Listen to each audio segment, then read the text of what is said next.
Now you can listen to Radio Cayman everywhere. Everywhere. Can you hear me now? Everywhere. Everywhere. Yes, right from your Android or iPhone. Download the Radio Cayman app now on your Android or iOS phone. The Radio Cayman app is where you can listen to Radio Cayman everywhere you go. Everywhere we go, we go. Everywhere we go, we go. Find it in the Google Store, the Apple Store, or use the link at www.radiocayman.gov.ky. Yes, now you can listen to Radio Cayman everywhere. Talk Today is brought to you by Subway, open 24 hours in Countryside, Anderson Square in Georgetown, and Centennial Towers in West Bay. And by the Ministry of District Administration, Tourism and Transport. Explore your history, explore your land, explore your sister islands. MedLab in Smith Road Plaza, your complete medical laboratory solution. Call 949-7331. And Savannah Pharmacy in Countryside Shopping Village, convenient opening hours including Sundays and holidays. Oh, I think they're doing a great job. A lot of them are. Good afternoon, Dwayne. How are you? Not too bad, sir. Ladies and gentlemen, Radio Cayman's Talk Today with Sterling Dwayne Ebanks. But I do have some questions. There are more questions than answers. Radio Cayman's Talk Today. If you're ready to talk, we're willing to listen. Well, I really enjoy this program today. Cayman Islands' foremost listeners participation program. May God bless every person.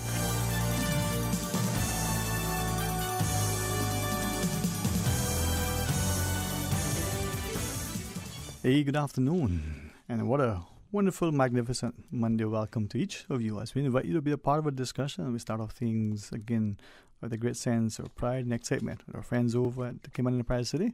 And we get to showcase, what the women in our society are doing. And if we follow along, what we can achieve. So stay tuned for together. Radio Cayman's Talk Today, the Cayman Islands' foremost listeners participation program. We ask our listeners to avoid statements or comments which are abusive, derogatory, malicious, or defamatory. Do not use any indecent language or make any statement which is false or misleading. Email talktoday@candw.ky or call 1-800-534-8255. Courtesy of Flow. Cayman's #1 network that connects you to your world like never before. Let your voice be heard. Once again, here's your host, Sterling Dwayne Ebanks.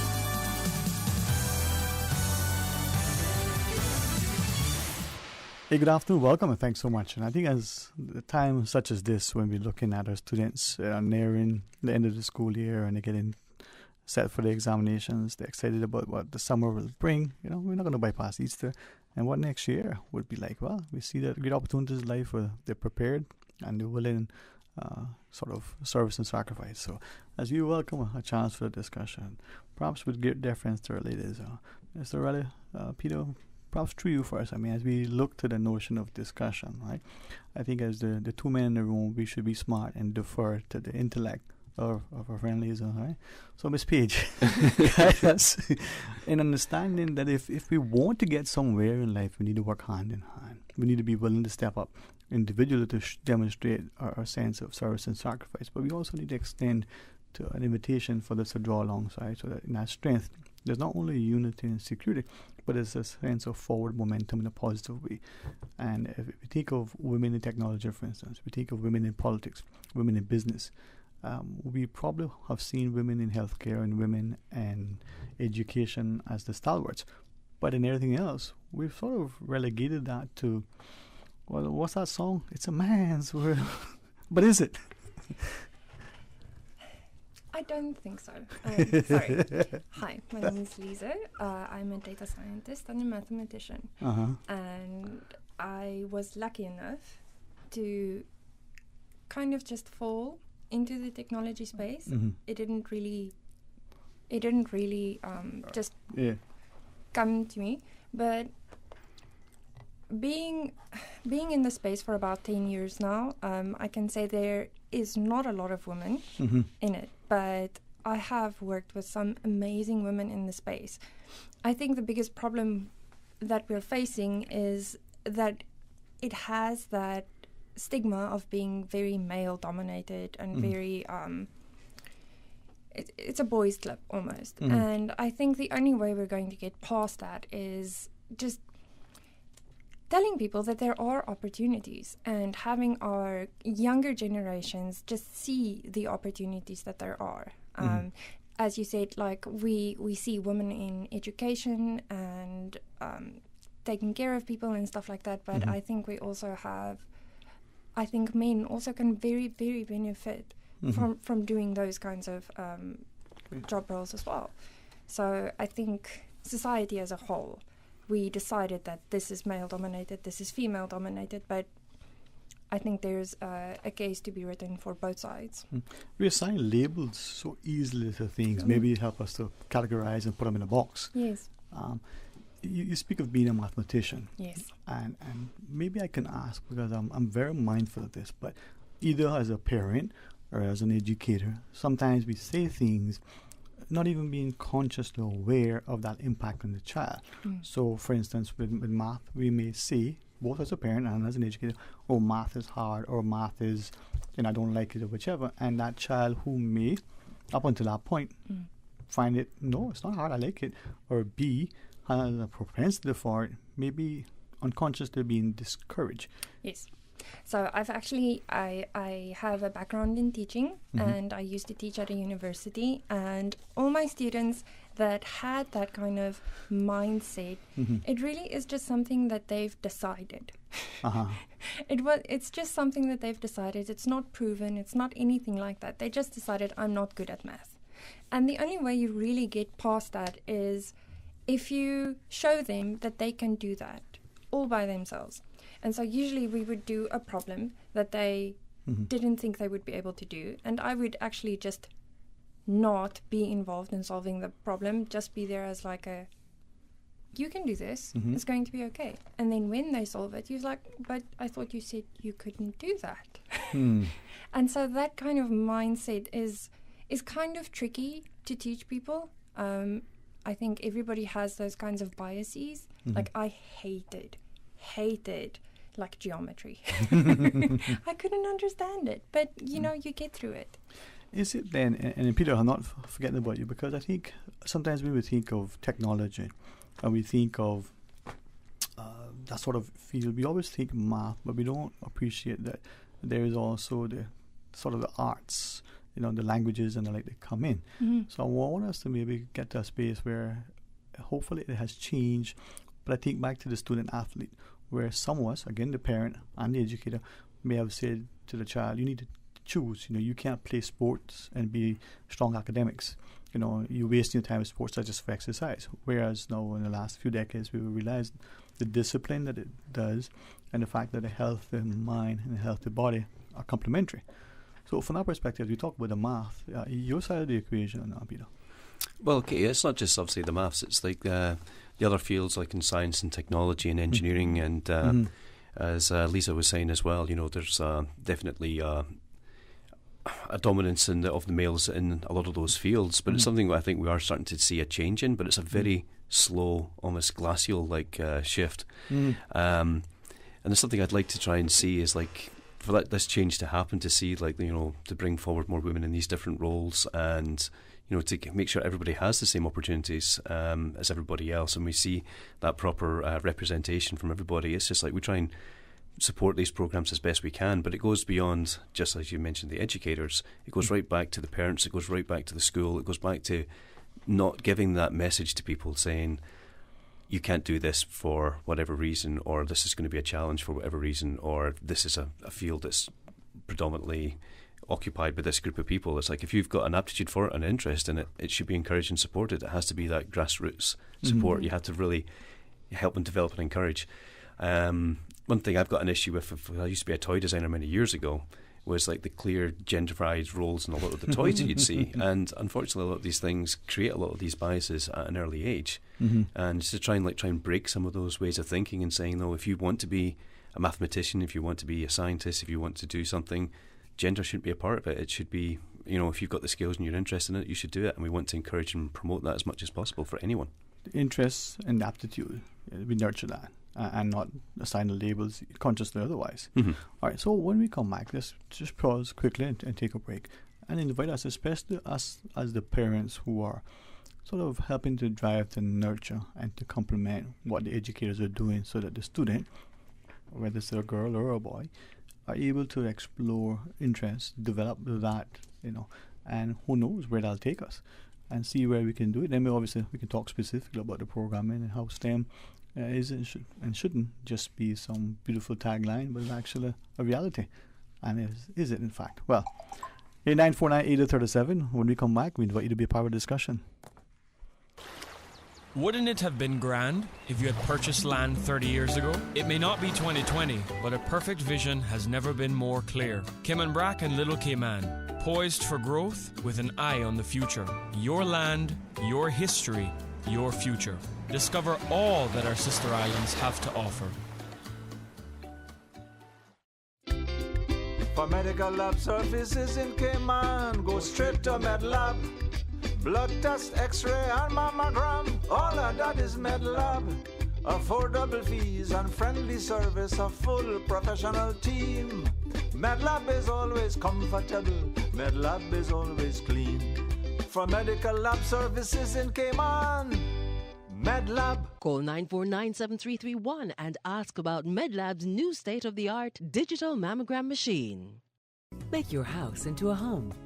Welcome to Brand Source Home Gallery, your source for premium products and a premium experience. We'll design and install your dream kitchen with crafted cabinets, complemented with elegant appliances. We'll fill it with quality houseware and cookware. Custom-designed closet and storage solutions organize and beautify any area. And with the finest bedding, you'll get a perfect night's sleep knowing Brand Source Home Gallery has everything you need to make your house a home. Did you know that ValueMed Pharmacy has a free online prescription service? Managing your health and medical requirements has never been easier with ValueMed. Simply visit value-medpharmacy.com. That's VALU-medpharmacy.com and click the Refill Prescriptions tab on our website. Fill in the information for new prescriptions or refills and choose your preferred pickup location, ValueMed on Walkers Road or Boddentown. Then bring in your original prescription from your doctor when picking up. There's no need to stand in line and wait for your prescription. Save time and pick up prescriptions at your convenience by visiting value-medpharmacy.com. That's VALU-medpharmacy.com. Talk today. But I do have some questions. Talk today. Cayman Islands' foremost listeners' participation program. Talk today. Because there are more questions than answers. What the public is saying. Waiting to take your calls right now. Sterling Dwayne Ebanks.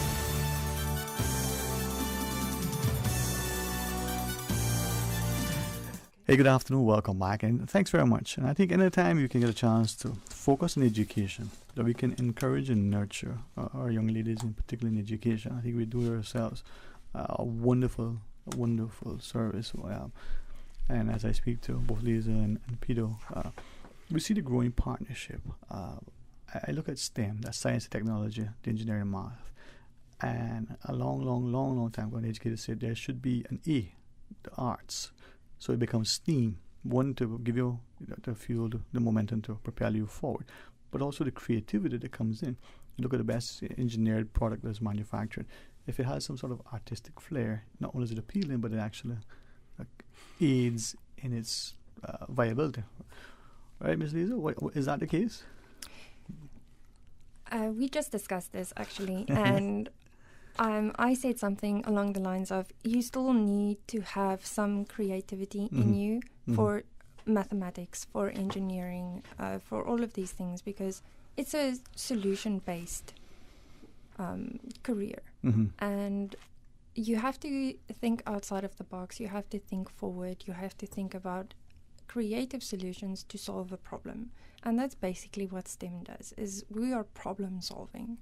And everybody's like, oh, I don't like mathematics, blah, blah, blah. But it's literally you're learning how to solve a problem. You have a problem and then they ask you to solve it. And that's what coding does. That's what engineering does. It has all of these things. And I think we kind of get lost in the academic performances of it, and we don't see the core of it. And I think that's maybe why women are so well equipped to do these kinds of roles because we are problem solvers. And it's just because we have this stigma around it's not really for women that I think we just need to work on it a little bit more. Is that then compounded by, again, using math, but science in general, math, that there's the more academic focus as opposed to the realistic real-life application of the problem-solving approach? We use math so often that we don't realize, like economics, that we're using it because it's almost natural until we break it down.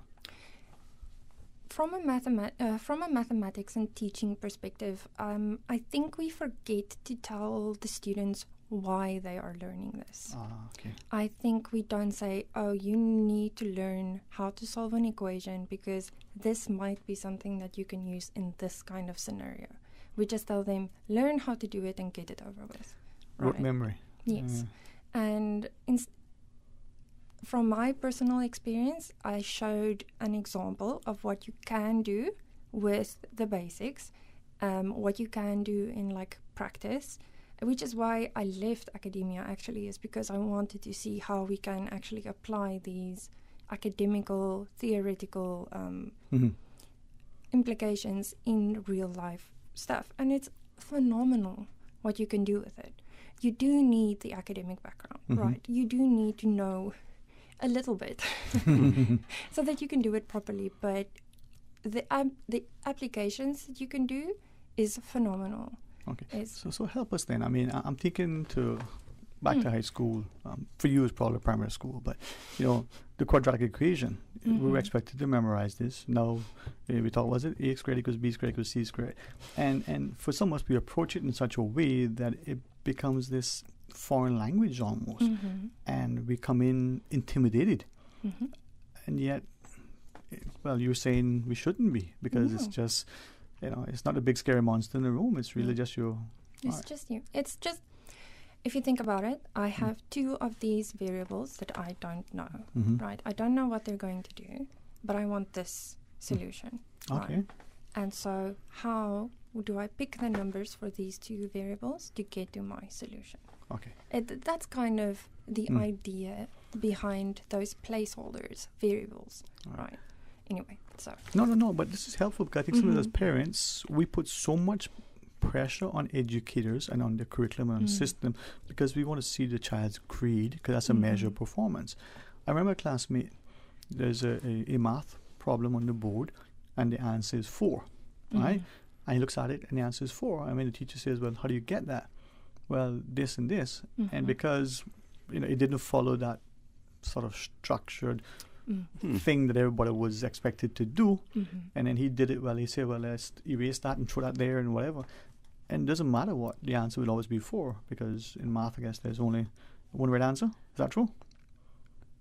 Depends on the question, but and I'm not a mathematician answers. I'm just kidding. Well, what I wanted to say was just like there is a beauty in maths that some people don't appreciate sometimes. Like you were giving that example of the a squared plus b squared equals c squared, and trying to get the area of a triangle sort of thing. Yeah. But there's a visual representation that can be also taught as well, and so there's still like different techniques and ways of like explaining, like using different geometry and things like that, and actually explaining like how that actually makes sense. So it's not just weird hieroglyphics and whether that's your answer. There is actually a visual way you can graph that out. Yeah.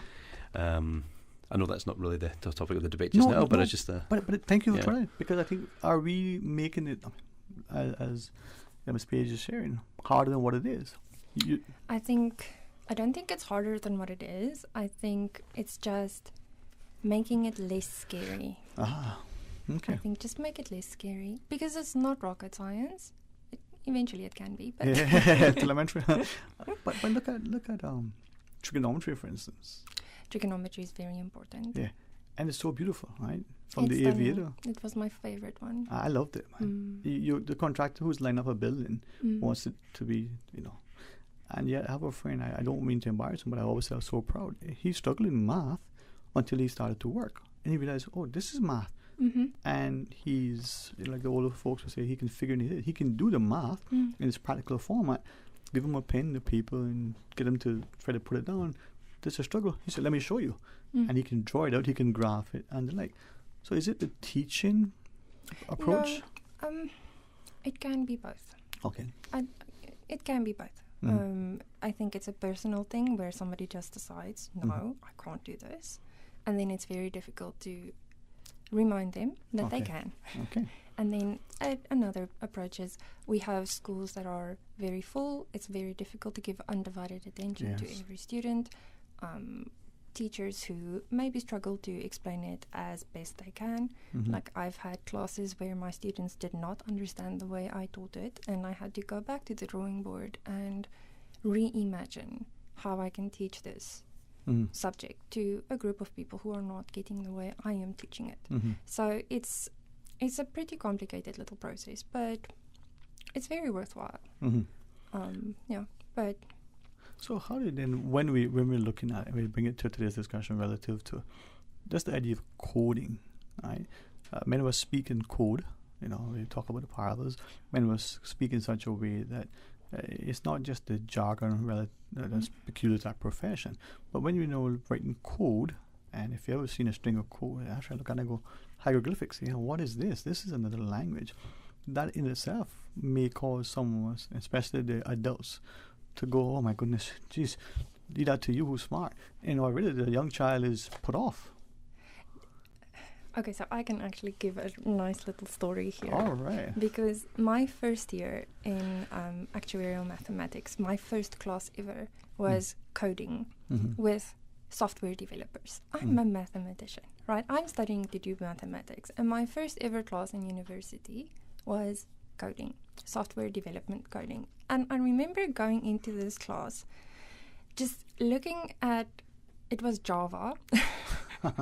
And I was just sitting there, and this guy was talking algorithms and coding a clock for our first practical, and I'm like, dude, I don't even know what we're doing here.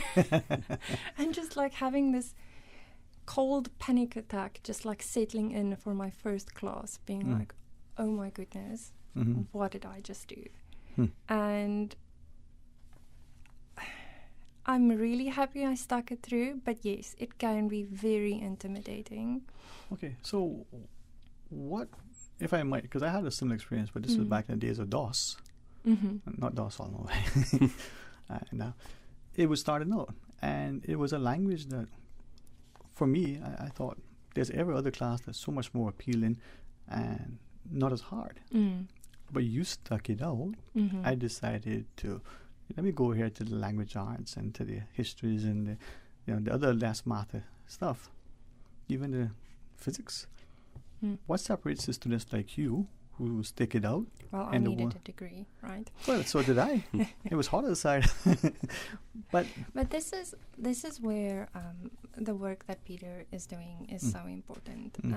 I think if we can get students early on and giving them the opportunity to do these coding clubs that we did, it would make it a lot more palatable.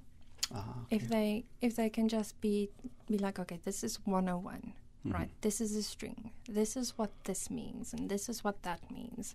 And I never had that. And when we first started organizing this, I was like, this is a phenomenal idea to get them early on and show them that this is what we can do. This is just the start.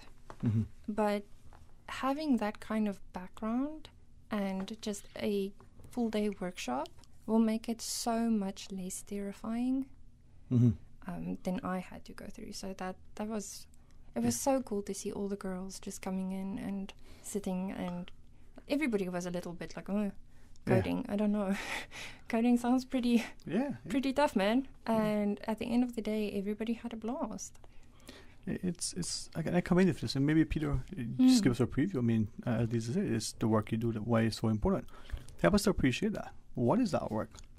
Well, in the example of the coding workshop, it was it was basically trying to take things back to fundamentals, not trying to go like too hard in advance. Everyone's got to start with the first step. And like learning any skill, you've got to learn the basics first of all. And we're trying to take away that intimidation, fear factor. Coding and software development is going to be such an important part of people's lives now and in the future. Just to give this accessible classroom environment. And it was a bit of fun, it was a bit of play. There was interacting, team building. They're all creating their own websites, but they're learning it why things are the way they are in this coding, and suddenly it's no longer alien. Suddenly it starts to make sense.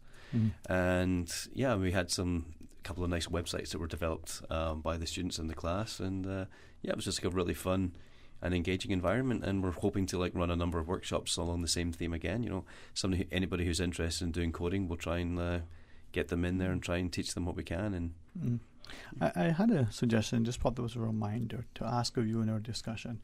We did it with math, we did it with some other subjects in the past.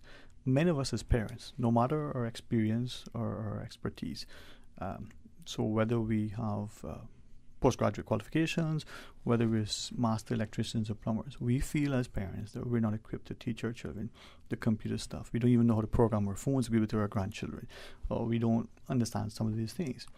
And that was so long ago that we did math that I don't remember it. You know, we only had pencils or a slate board. Nowadays you have all these fancy gadgets. So we say if we can reintroduce the parent to the math concepts, or reintroduce the parent to some of these academic sort of principles, it then helps the parent to feel more comfortable in either talking to the child or navigating the path to the child to get access. Miss Page? Google is your friend. Is it? It really is. I cannot tell you how much I Google a day. For that, I can seriously suggest there are some amazing creators on YouTube and online you can Google any subject and there will probably be a video on YouTube about it. And you can judge it by how many likes it has, like how many views it has and stuff like that. But that usually is such a great starting point. And we are in a new era now, and it is much more accessible to understand these kinds of concepts. I wish I had this through my degree. But you can Google it, and there will be step-by-step guides. There are people online who will make videos, and there are so many free resources that you can have online. Okay, so with that, and I really subscribe heavily to the Russians saying trust but verify. Was it Dobanaya, no Provanaya? My Russian accent and language isn't good. But how do you say look at the likes, but how do you verify and ensure the veracity of this thing, so that, like, I've watched some videos on certain things and I've come away going, I'm not sure, despite the millions of people in whichever, that this is accurate. There are times when it isn't. So I think in mathematics that's going to be very hard not to. Okay. Because if they say solve for this, and you can always check the answers, but trust but verify is very, very good. Everything with a little grain of salt, right? And you can watch more than one video, right? One is not a be-all and end-all. So be disciplined, conscientious. Yeah, but usually if somebody takes the time to show you how to solve an equation or how to explain that, it's because they want to do that. Okay. Right. It takes a long time to do those videos, to do the audio, to get the setup, to show them how to do it. It takes quite a bit of time. So I think trust but verify is correct, and but I think you will find a solution, and you will find somebody who can explain it the way that you can understand it. So we'll be willing to invest the time to grow our knowledge and to share it. So this is where the collaboration. So when we come back from this final break, so quickly it goes, you've intrigued me, but you've also inspired continuing search for knowledge. So we talk more about the initiative and look to future endeavors and collaboration. Absolutely. All right. Hey, who knows? It's just Monday. The world's problems might be solved by the end of the day. Stay tuned for Talk Today. A caring and community spirit, cherished family and cultural values. These are some of the things that still embodies the Caymanian way of life in the Eastern Districts today. Savannah Pharmacy, your neighborhood pharmacy, located in Countryside Shopping Village, is delighted to offer products and services of real value. Whether it's catering to your family's medical needs or carrying apparel, gifts, and beauty products, Savannah Pharmacy provides you with more than just prescriptions. Remember, they're always just around the corner with everything your family needs and convenient opening hours, including Sundays and holidays. Savannah Pharmacy. For more information, call 946-3336. Explore your history. Explore your land. Explore your sister islands, the ultimate staycation experience. Your culture, your freedom, the land that time forgot isn't gone. It's your sister islands. Discover all that our sister islands have to offer. JN Money, money touchdown. Send the money now, reach wow. You say you need some money, JN Money, I can send it in a hurry. Get through quick when you come collect your cash, or use a money card and swipe it in a flash. Send funds to any bank, yeah. Pay your bills quick, yeah. Low fees, you know what it, yeah. JN Money, we are pick, yeah. Send and receive funds at any JN Money location. It's fast, affordable, and convenient. Money touchdown with JN Money. Send funds to any bank, yeah. Pay your bills quick, yeah. Low fees, you know what it, yeah. JN Money, we are pick, yeah. Call 345-945-2014 for details. Available at JN Money locations across the Cayman Islands. Your Radio Cayman 6 p.m. news, Monday through Friday, is brought to you by Logic. Your life connected. Talk today. But I do have some questions. Talk today. Cayman Islands' foremost listeners' participation program. Talk today. Because there are more questions than answers. What the public is saying. Waiting to take your calls right now. Sterling Dwayne Ebanks.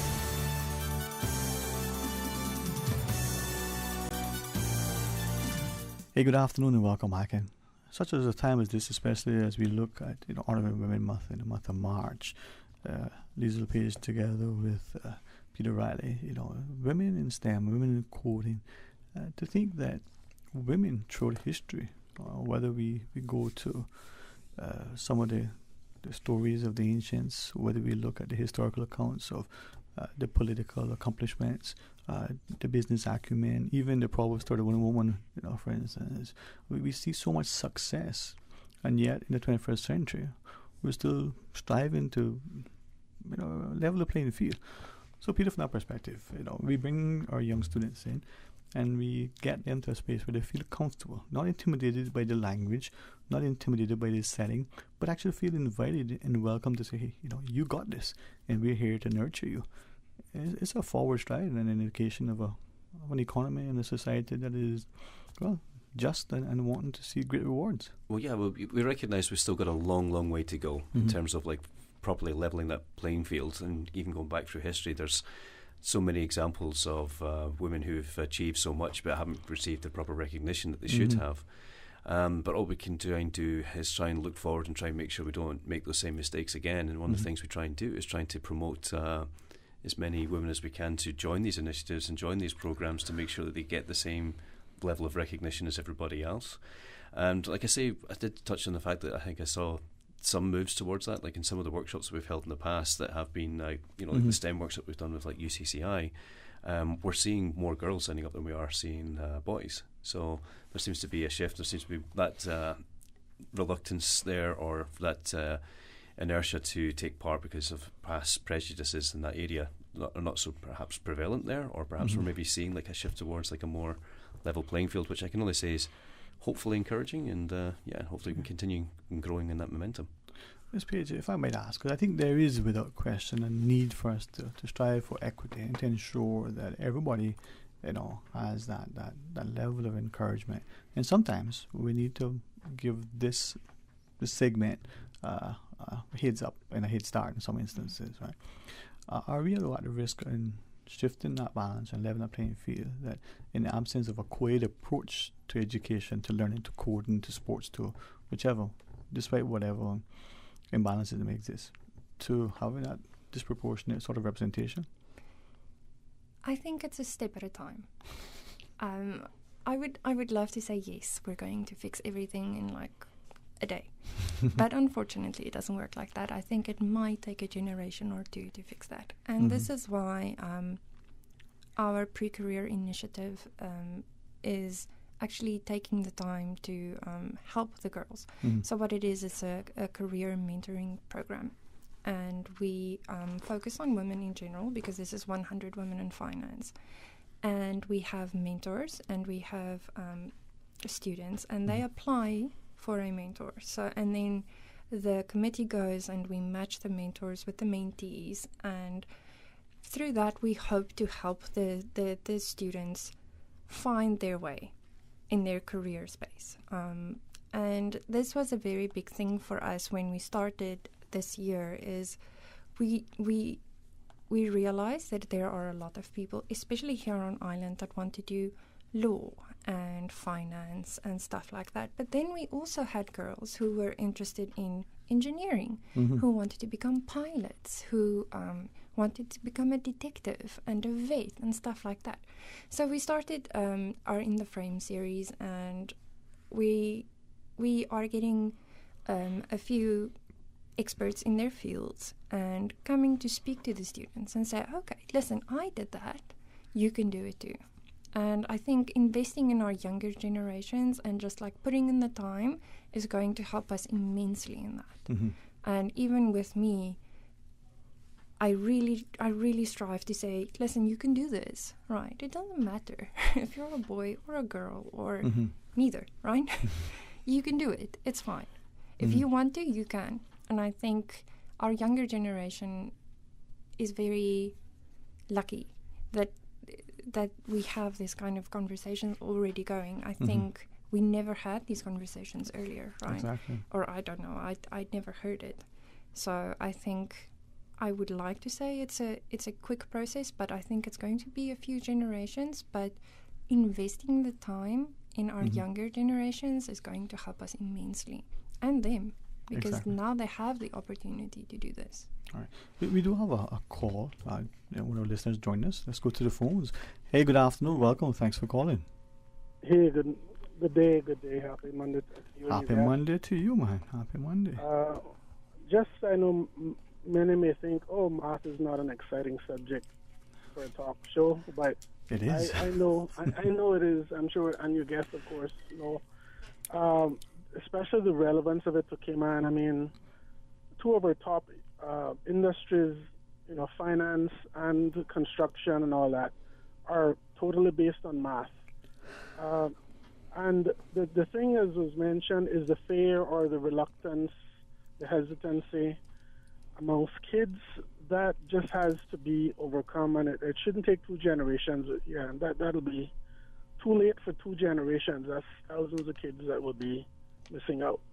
So I really hope that something can be done to saturate the minds and the schools and to help them to overcome any fears or barriers, because it is it's not essential, it's vital. Well, that's the same thing, I guess.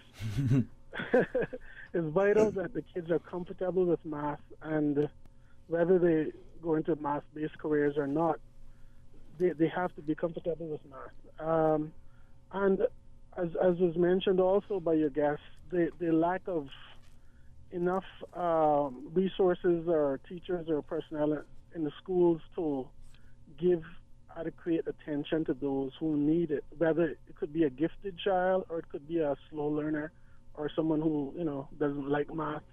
They all need extra attention, and I'm not sure why, but we have, I don't know, maybe in primary school we have at least a half a dozen subjects, but yet the primary school seems to be where kids are falling through the cracks, and then when they get into high school, of course, they are further behind.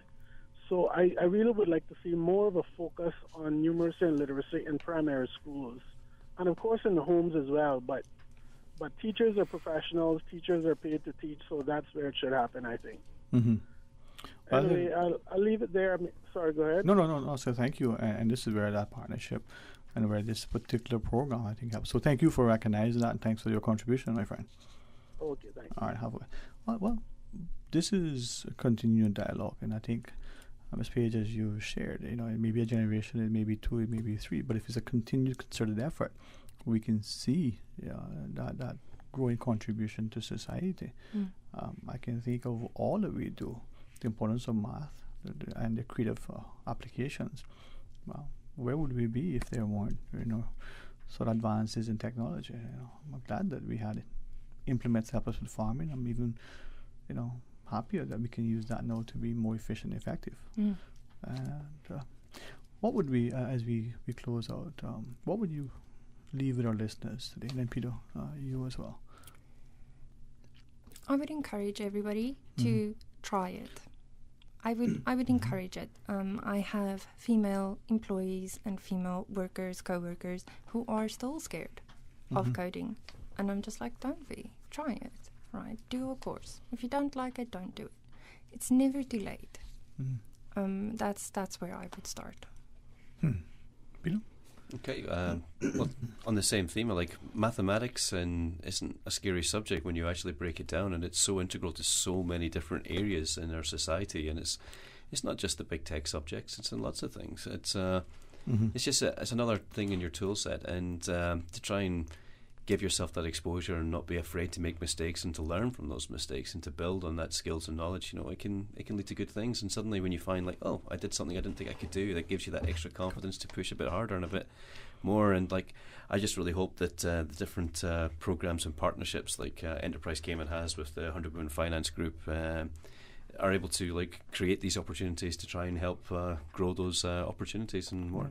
Well, let me then ask you guys as we close it out, because I think, and I apologize for not emphasizing that earlier, all these opportunities exist, and as Ms. Page shared, we should try it.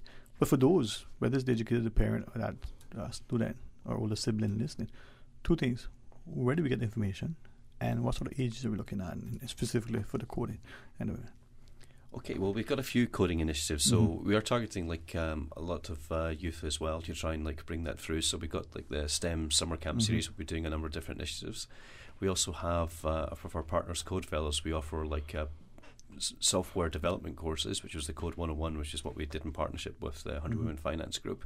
But this is completely accessible. This is like from somebody who knows nothing about coding. It's like how to get you started. So if you don't know anything about it and want to get started, go into the enterprise.ky website, enterprisecayman.ky website, and you will find information there to our coding courses, and that could be the first step for so many people. But we've also got other initiatives as well for like interns who want to get some practical work experience as well.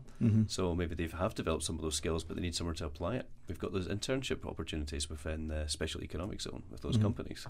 There's a whole suite of information and resources available out there, and we're just trying to do the best we can to try and make it accessible to all and try and help as many people as we can on their professional careers. Yeah, well, I think, and I would like to personally extend an invitation to you individually but collectively, and as we talk about this, because if it's going to take a generation, 2 or 3, it has to be a consistent, concerted effort, and we see the benefit in all aspects. So thank you very much for giving us of your time and for your interest, but also for your willingness to serve as mentors and to encourage and nurture. So it's very, very welcome, but certainly necessary as well. All right. With that, let's pause and take a break, and if my schedule is going to be what it says, you're going to see a resounding and resonating theme when we return. Stay tuned for Talk Today. Continuing the Caymanian tradition. Let Cora keep my ground so clean. The heart and soul of the Cayman people. Thank you for keeping the culture alive. There's the news every day. From East End to Georgetown, down into West Bay. Radio Cayman in the Cayman Islands. Today's biggest news. Radio Cayman. Your voice, your choice. Local, regional, international. This is Headlines from Radio Cayman's newsroom. Today's biggest news. The Ministry of Education announces the start of the second phase of the public schools meals program today. Students enrolled in high schools, including the Cayman Islands Further Education Center, will now be provided with breakfast, lunch, and snacks daily. You can find out more at schoolmeals.gov.ky. In international headlines, a China Eastern Boeing 737-800 with 132 people on board crashed in a remote mountainous area of southern China today. Officials say it set off a forest fire visible from space in the country's worst air disaster in nearly a decade. More than 7 hours after communication was lost with the plane, there was still no word of survivors. Ukrainian officials reject a Russian demand that their forces in Mariupol lay down arms and raise white flags in exchange for safe passage out of the besieged strategic port city. Even as Russia intensified its attempt to bombard the city into surrender, its offensive in other parts of Ukraine has floundered. Pakistan shocks the West Indies with its first World Cup in 13 years. Off-spinner Naida Dar took 4 wickets for 10 runs as previously winless Pakistan beat the West Indies by 8 wickets today in a match shortened to 20 overs per side at the Women's Cricket World Cup. Those are your headlines from Radio Cayman's newsroom. I'm April Cummings. For the latest in news and information, follow Radio Cayman on social media, Facebook, Instagram, Twitter. Download the Radio Cayman app or log on to our website, radiocayman.gov.ky. Radio Cayman is pleased to feature this special Sister Islands historical vignette, brought to you by the Ministry of Tourism and Transport. Explore your history, explore your land, explore your Sister Islands. Captain Keith Parker Tibbetts, MBE, JP.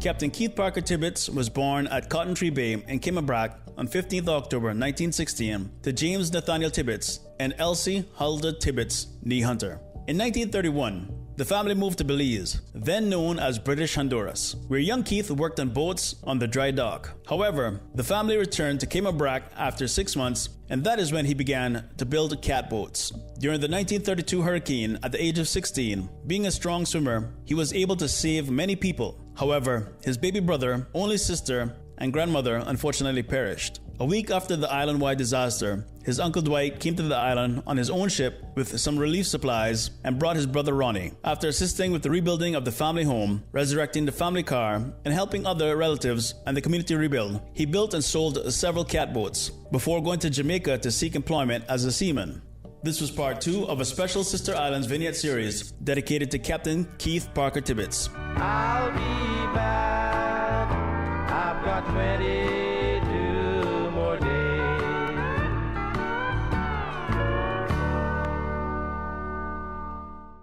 Radio Cayman is pleased to feature this special Sister Islands historical vignette, brought to you by the Ministry of Tourism and Transport.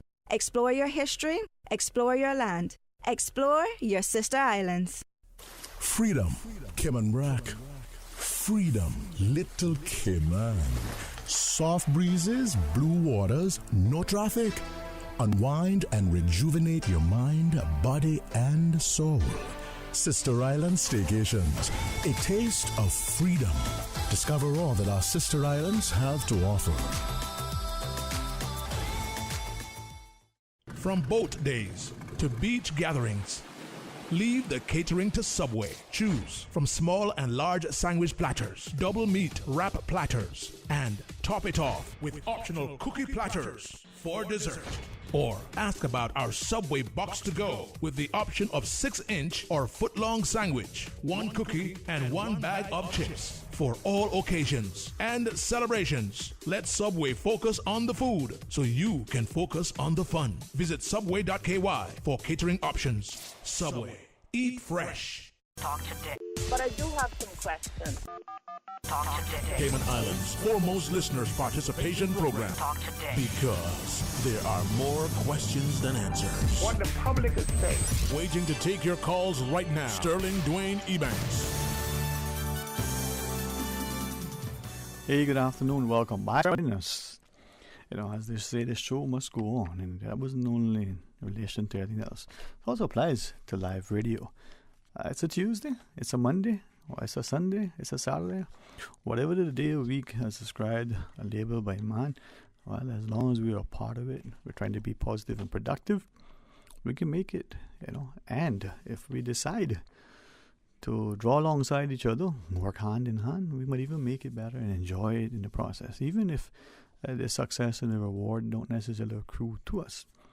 If we are part of the cathedral building and we are able to know that our efforts have contributed positively to the outcome, why wouldn't that be better? Think of it as a friend of mine always reminds us. She says, you want to enjoy the fruits of the tree, but first sometimes, you got to prepare the land. It may be a seed, and it's going to take a long time to germinate, and then you plant and grows, and it may be a very long time before you get to enjoy whether it's the fruit or that flower that may only blossom on a certain occasion. Many, many moons, from when you first put it in the ground, as it were. And in that time, it has to be cared for. And there are a lot of things that have to come into play, including, Mother Nature, inclement weather, hurricanes, and the like, that don't necessarily create an untenable environment. But then there are also the rest of us, man, and this incessant quest to develop, overdevelop, and redevelop, to the other creatures and critters that may crawl upon the land. It's not just a case of the Darwinian theory of the survival of the fittest. It's the fact that you have been very diligent in looking after this thing. They say if you take care of the tree, you'll be able to savor the fruit. Well, maybe that tree now is, us and future generations. And just like we need to be concerned with the impact of our activities on planet Earth to ensure the safety and survivability of the species, we better make sure that the enjoyment of it now, that quality of life, that standard of living that we quickly reference, is one that extends to something that is very, very significant. Our safety, our security, and our stability. If we're barricading ourselves behind the gated walls in a gated community, and even a security system within our wonderful fortified homes, are we really advancing that safety, security, and stability, the sense of community? Or if we are, be able to, like the animals in the savannah, roam freely, isn't that a greater sense of having a better quality of life? Well, what is it they say? You take a shark and you put it in a fish tank, it's going to limit on its growth. That same shark in the wild may grow to be, really, really large. But certainly, we are confined by our spaces, our mental spaces as well as our physical spaces, and the impositions that we place upon ourselves and those around us, the limitations, the impediments that we put in front of others. Well, let us grow together to make it better. 949-8037. Toll free, the compliments of flow if you so choose. 1-800-534-8255 and be a part of our discussion. To think that sometimes inadvertently and unknowingly we say and do things that discourage others. It's good sometimes when the things we say resonates with someone in such a way that it continues to encourage and nurture and empower them, such that they go and they achieve the thing that they thought was impossible for them, or in a time frame that they thought it would be the normal and reasonable expectation.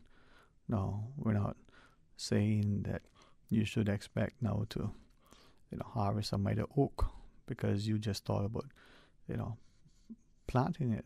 Well, it may take 100 years for a tree to grow to be 100 years old, but there are things we can do. And like the Chinese proverb, longest journey begins with a single step. Are we working hand in hand? If you look at some dances, they're beautiful because the dance is performed together. It's not a solitary endeavor. There are things we must do alone, but there's much that we achieve when we do it together. The question is, are we allowing ourselves to be divided? I say that to ask. Had an interesting conversation. It was, according to the calendar, a weekend.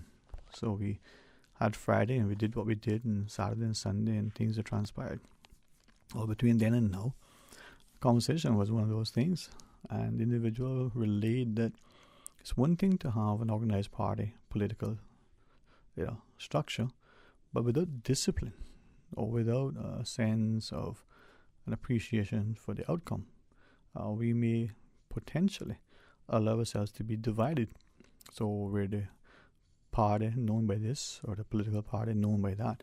And if they have a very, very disparate approach to what it is that they're trying to achieve, that may, in fact, polarize not just policy, but the entire populace.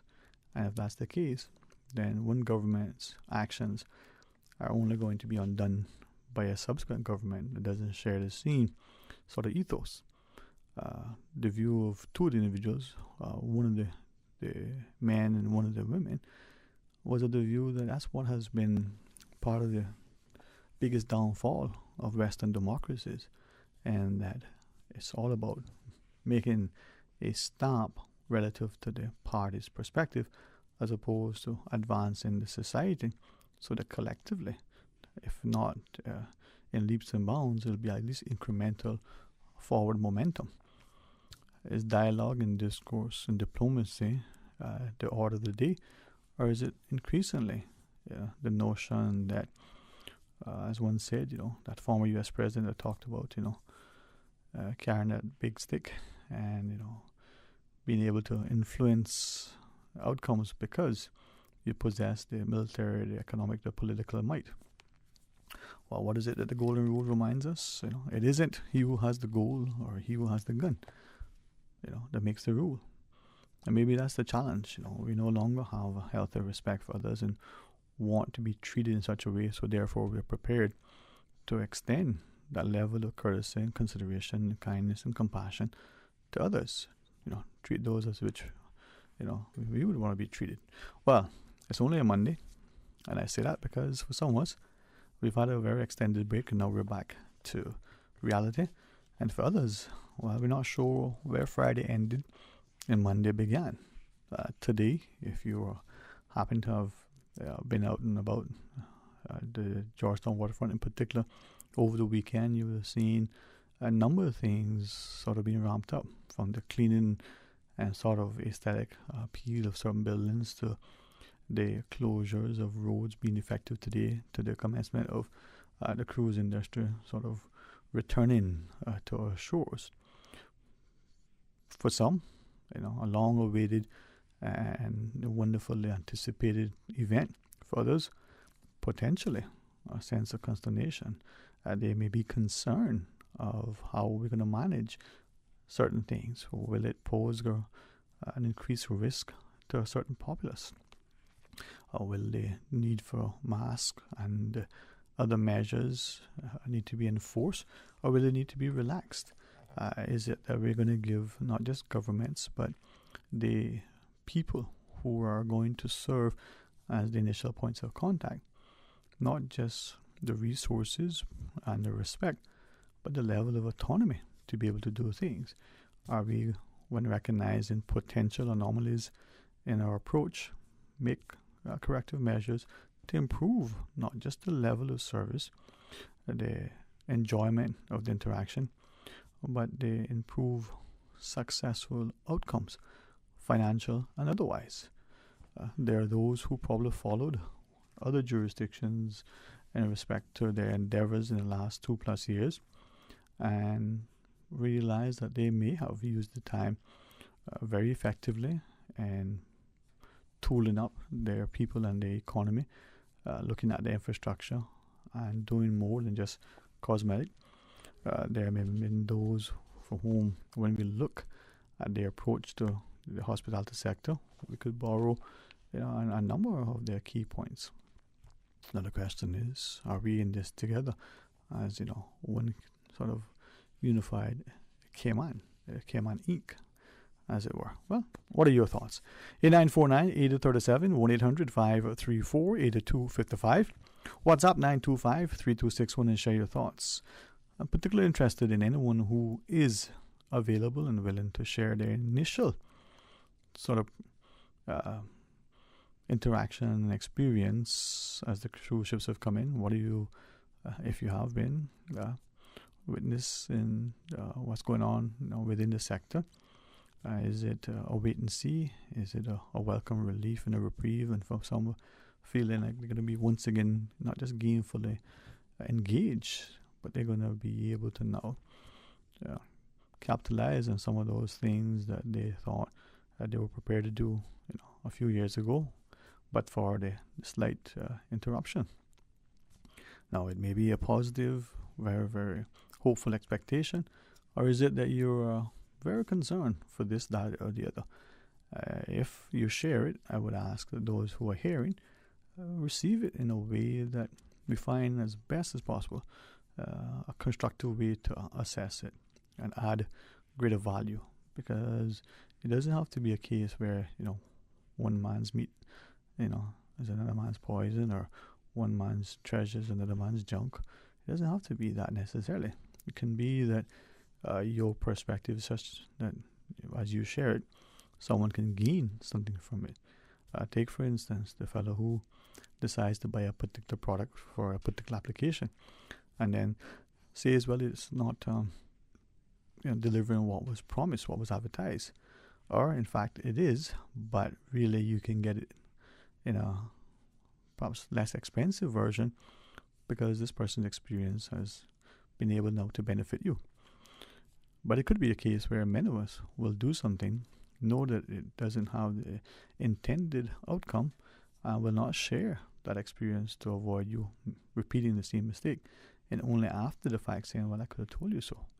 Well, if that's how we are, do we expect to grow and move forward? Now, that may offend some, and it's not the intent. The simple, obvious implication is that if we share with each other our experiences, the good, the bad, and the better, we'll find that together we can make better informed decisions and create, much better outcomes for all of us. So what's on your mind? 949-8037, 1-800-534-TALK. That's 1-800-534-8255. And you can WhatsApp 925-3261. Now, I wanted to ask of you something that a fellow had sort of shared. He said that, even though he was not born in Cayman, he came here at a very early age, spent a few years, and then with his family went elsewhere, probably spent his formative years there, and but for, sometimes returning to visit family that may have relocated, reconnecting to some friends, and more importantly, realizing that of all the places he's lived, this has been the place that, has been, perhaps my words, a little more special to him. Now he says that, he's been here, he returned, he said, just prior to 2000, and for the most part has been there ever since. There was a small stint where he had to travel off in 2003 for a bit, return in early 2004, and then, like a lot of us that remain, had those wonderful experiences of not just the hurricane but the earthquake. And ever since then, he saw a number of interesting changes and as he worded it, developments. He said, no pun intended, not just a physical development, but the unfolding social, political, and economic landscape. And he shared that in all of this, it seems that a few things are very evident. Things are moving, he says, at a very fast pace, such that many people, even when they themselves are part of this change, this forward momentum, are not able to even stop, catch their breath, and realize it. He gave us an instance. There was a time when a particular business couldn't keep up with the demand on its services. It was expanding, and it was great. Now, it wasn't one of those things where people thought that that level of demand would have been there, but it was. And the profits accruing from the venture were great, but the principals weren't able to necessarily enjoy the fruits of their labor.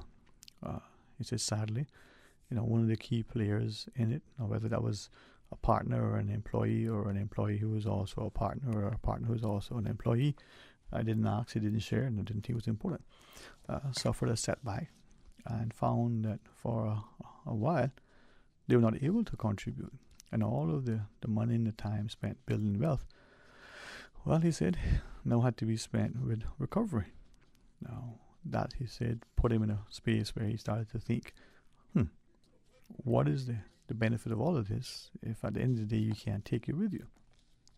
Now, perhaps for the last 2 years and a bit, maybe many of us have recognized the importance of making a positive contribution, of enjoying what we do, but how many of us, as he said, willing to draw alongside others and help them to attain greater strides? Or are we now so bent on getting more that at some point we will stop to count our pennies, but only when the more isn't there to be had. It's an interesting perspective. I've always benefited from the way he sees things, and he says, unfortunately, it's the old adage, he who feels it, knows it. And why is it that we have to wait until something happens to us before we recognize that something needs to be addressed? That we need to acknowledge it and then take measures to ensure that we correct it, or we embrace it, or we do something to make it, I guess in today's parlance, sustainable. Well, your thoughts. 949-8037. Toll free with the kind compliments of Flow at 1-800-534-8255 or WhatsApp 925-3261.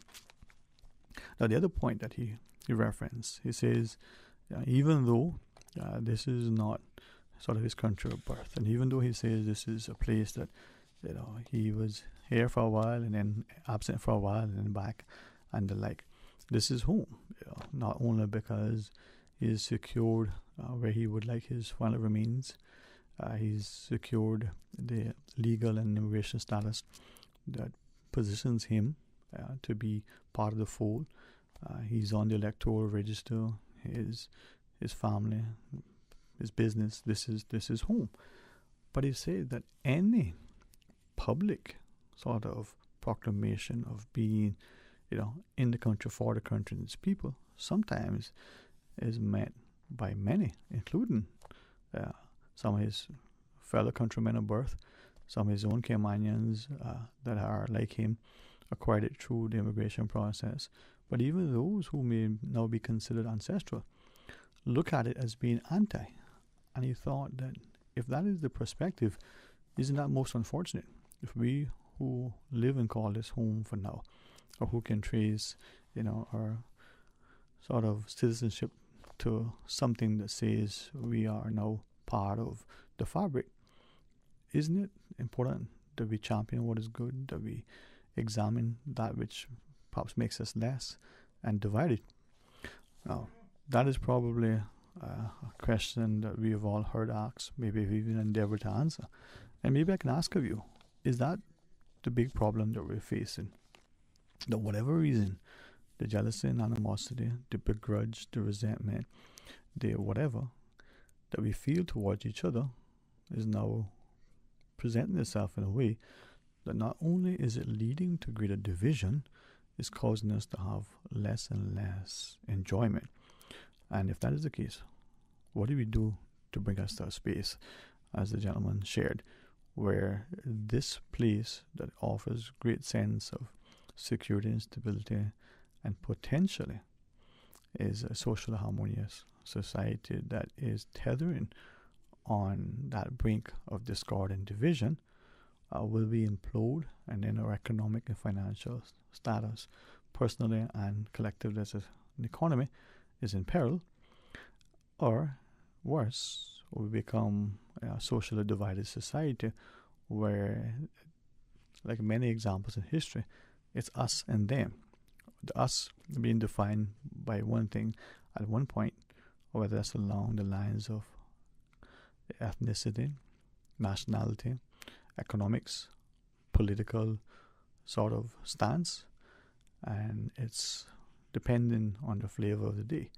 Now, there are those of us who are students of history, those of us who, through travel and through familiar links, can easily point to many instances where that growing division has left an entire country so divided that the sense of security and safety that we have is highly threatened. So where are we? Well, maybe you may want to weigh in and see what the gentleman's thoughts are. 8949-8037, 1-800-534-8255. Please stay tuned for Talk Today. Busy, busy, busy. Feel like there's not just enough hours in the day. Savannah Pharmacy, service to make your life easier. Now you can WhatsApp your prescription order to 929-5045. And pickup is just around the corner with everything your family needs and convenient opening hours including Sundays and holidays. WhatsApp your prescription order to 929-5045. Savannah Pharmacy, wholesome values with modern conveniences. For medical lab services in Cayman, go straight to MedLab. For a full range of medical services, pleasant, clean and comfortable environment, no long lines and affordable fees, visit MedLab at the Smith Road Plaza. Open Monday to Friday, 8:30 a.m. to 5 p.m. and half day on Saturdays. Call 949-7331 to make your appointment. For medical lab services in Cayman, MedLab. Ask our professional team about the benefits of cutting-edge technology with MedLab's new state-of-the-art digital mammogram machine. Subway makes it easy for you to stay on top of your health and wellness goals with our Fresh Fit menu options. Choose from 5 Fresh Fit Subway sandwiches with only 450 calories or less per 6-inch sub. Turkey breast, veggie, oven roasted chicken, black forest ham, sweet onion chicken teriyaki, or make your 6-inch Fresh Fit sub into a salad or wrap prepared with fresh vegetables. For a full menu and nutritional information, visit subway.ky. Subway, eat fresh. The best foundation you can wear is glowing, healthy skin. The offices of dermatologist Dr. Wayne Porter specialize in enhancing your skin's well-being. Whether you're seeking advanced skin care, including any skin cancers, Botox, filler, cosmetic skin enhancements, or simply looking to reduce wrinkles, Dr. Porter offers a full-service dermatology and dermatological surgery practice. For more information, email drporterkman@gmail.com or call 946-9020. That is 946-9020. The Ministry of Education invites all eligible Caymanians to apply for an Education Council local scholarship for the 2022-2023 academic year. To apply for a local scholarship or learn more about the various scholarship offerings, please visit the Scholarship Secretariat Unit's website at www.moescholarships.gov.ky. Applications close on Saturday, April 30th, 2022. Talk today. But I do have some questions. Talk today. Cayman Islands' foremost listeners participation program. Talk today. Because there are more questions than answers. What the public is saying. Waiting to take your calls right now. Sterling Dwayne Ebanks.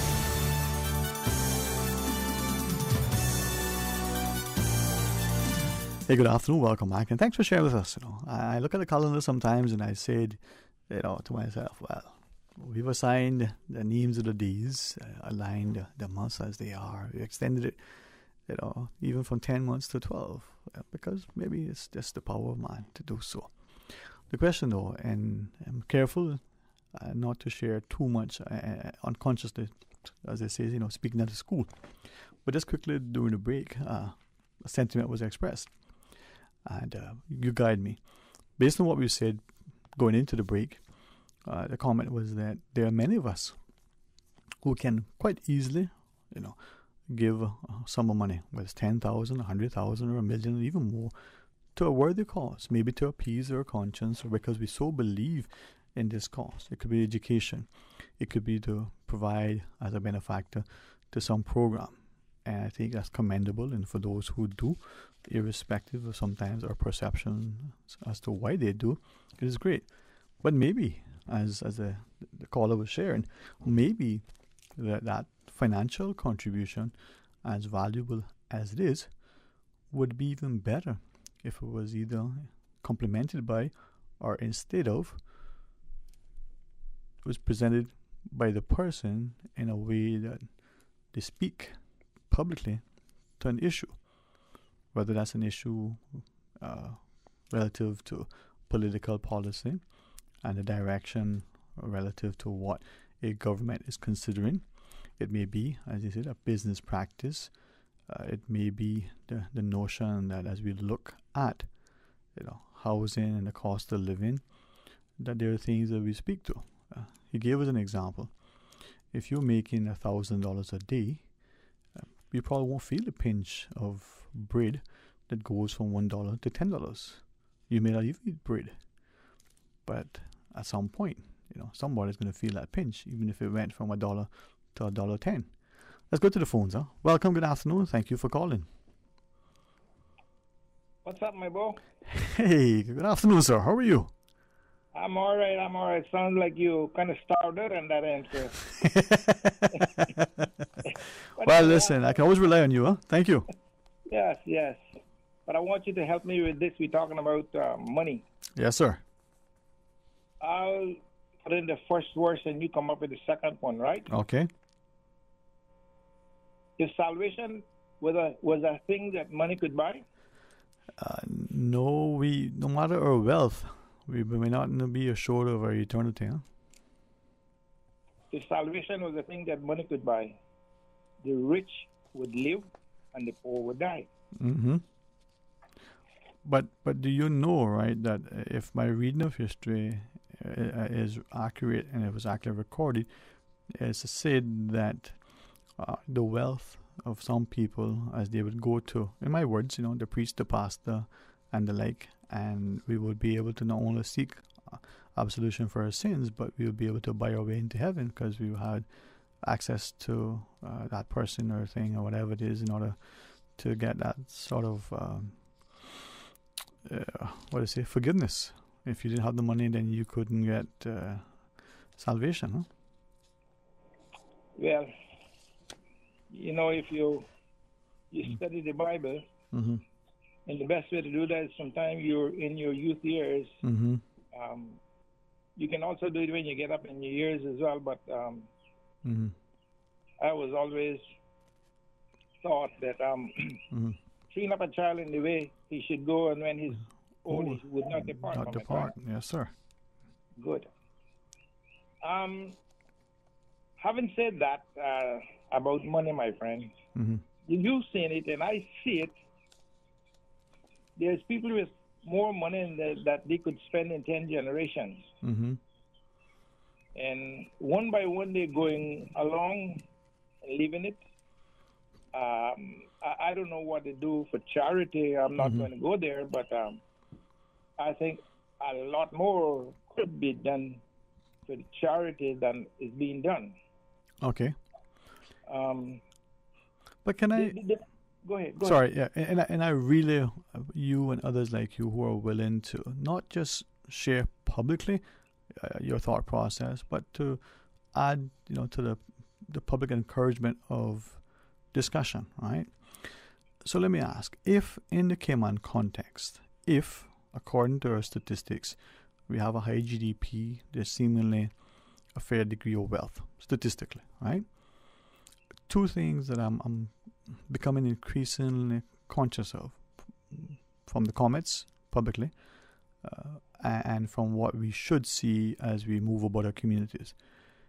If we have this growing need for charitable endeavors, from feeding school children to providing housing to different things, is that something that we need to look at, if we haven't already, to figure out what needs to be done? And then with that in mind, if there is an opportunity for great and growing wealth by people getting employed and capitalizing on development, is that opportunity accessible to our own, right? So whether it's a concession that a government gives towards a particular project or industry, is that open to everybody? Now, I say that to share publicly that I've been influenced by his public comments, Mr. Ezra Miller, when he was a member, elected member, in saying that the concessions, for instance, there should be a booklet, a pamphlet available. You go and you say that, okay, government's offering a concession for this thing. This is the criteria. If I meet this criteria, I'm eligible to apply for it. Now, should that be the case? Perhaps. But to the substantive question, are these opportunities for wealth generation accessible and to all? And are we aware that they exist? You don't have a concession in the Cayman Islands. Mm-hmm. Sometimes you are allowed to come here and develop. Mm-hmm.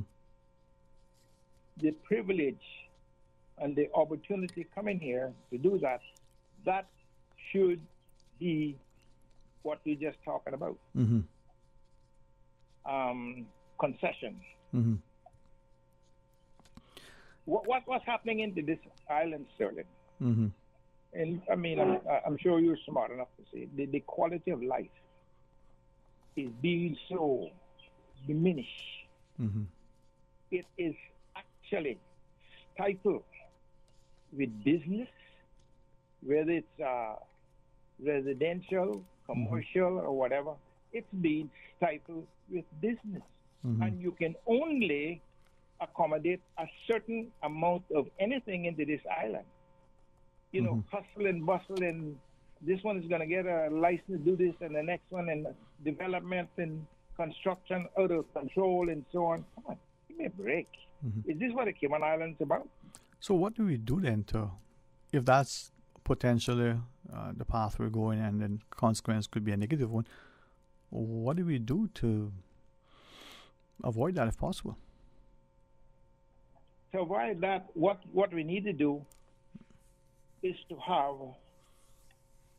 people in authority that has some muscle to do something. But we keep not just those that are elected, but those that are in there permanently, who is given the nod that just go ahead and do it. What we do, look on, come on. Is this the best we can do? That's my question to you. Is this the best that we can do? Okay. Well, let me then ask, right, in answering that, independent journalist Miss Kayla Young, in one of our public articles, sort of investigative works, I think the phrase she may have used was informal housing. Now, and so let me rephrase that. Are we in this country, consciously or unconsciously, developing slum communities, ghettos, different substandard housing, because the people who live and work here can't afford housing, don't have sufficient resources, financial otherwise, and some would say even worse, that we allow people to live in such conditions because we're turning a blind eye, or we're so busy with doing other things that we don't even know that it exists, thereby compromising not just their quality of life, but their safety. So do you think that we have a growing spaces where people are living and their housing is substandard, their safety is perhaps threatened? Oh, definitely. I mean, when you see people still got some kind of a hose pipe, taking a shower on the outside, and if you really observe where they stay in, I'm not going to quantify how much people stay in there. Right. This is the thing, and we're talking about the Cayman Islands, and how brilliant we are in first class this and first class that. My friend, we are headed well into the wrong direction, and who's going to do something about it? Who's going to challenge them?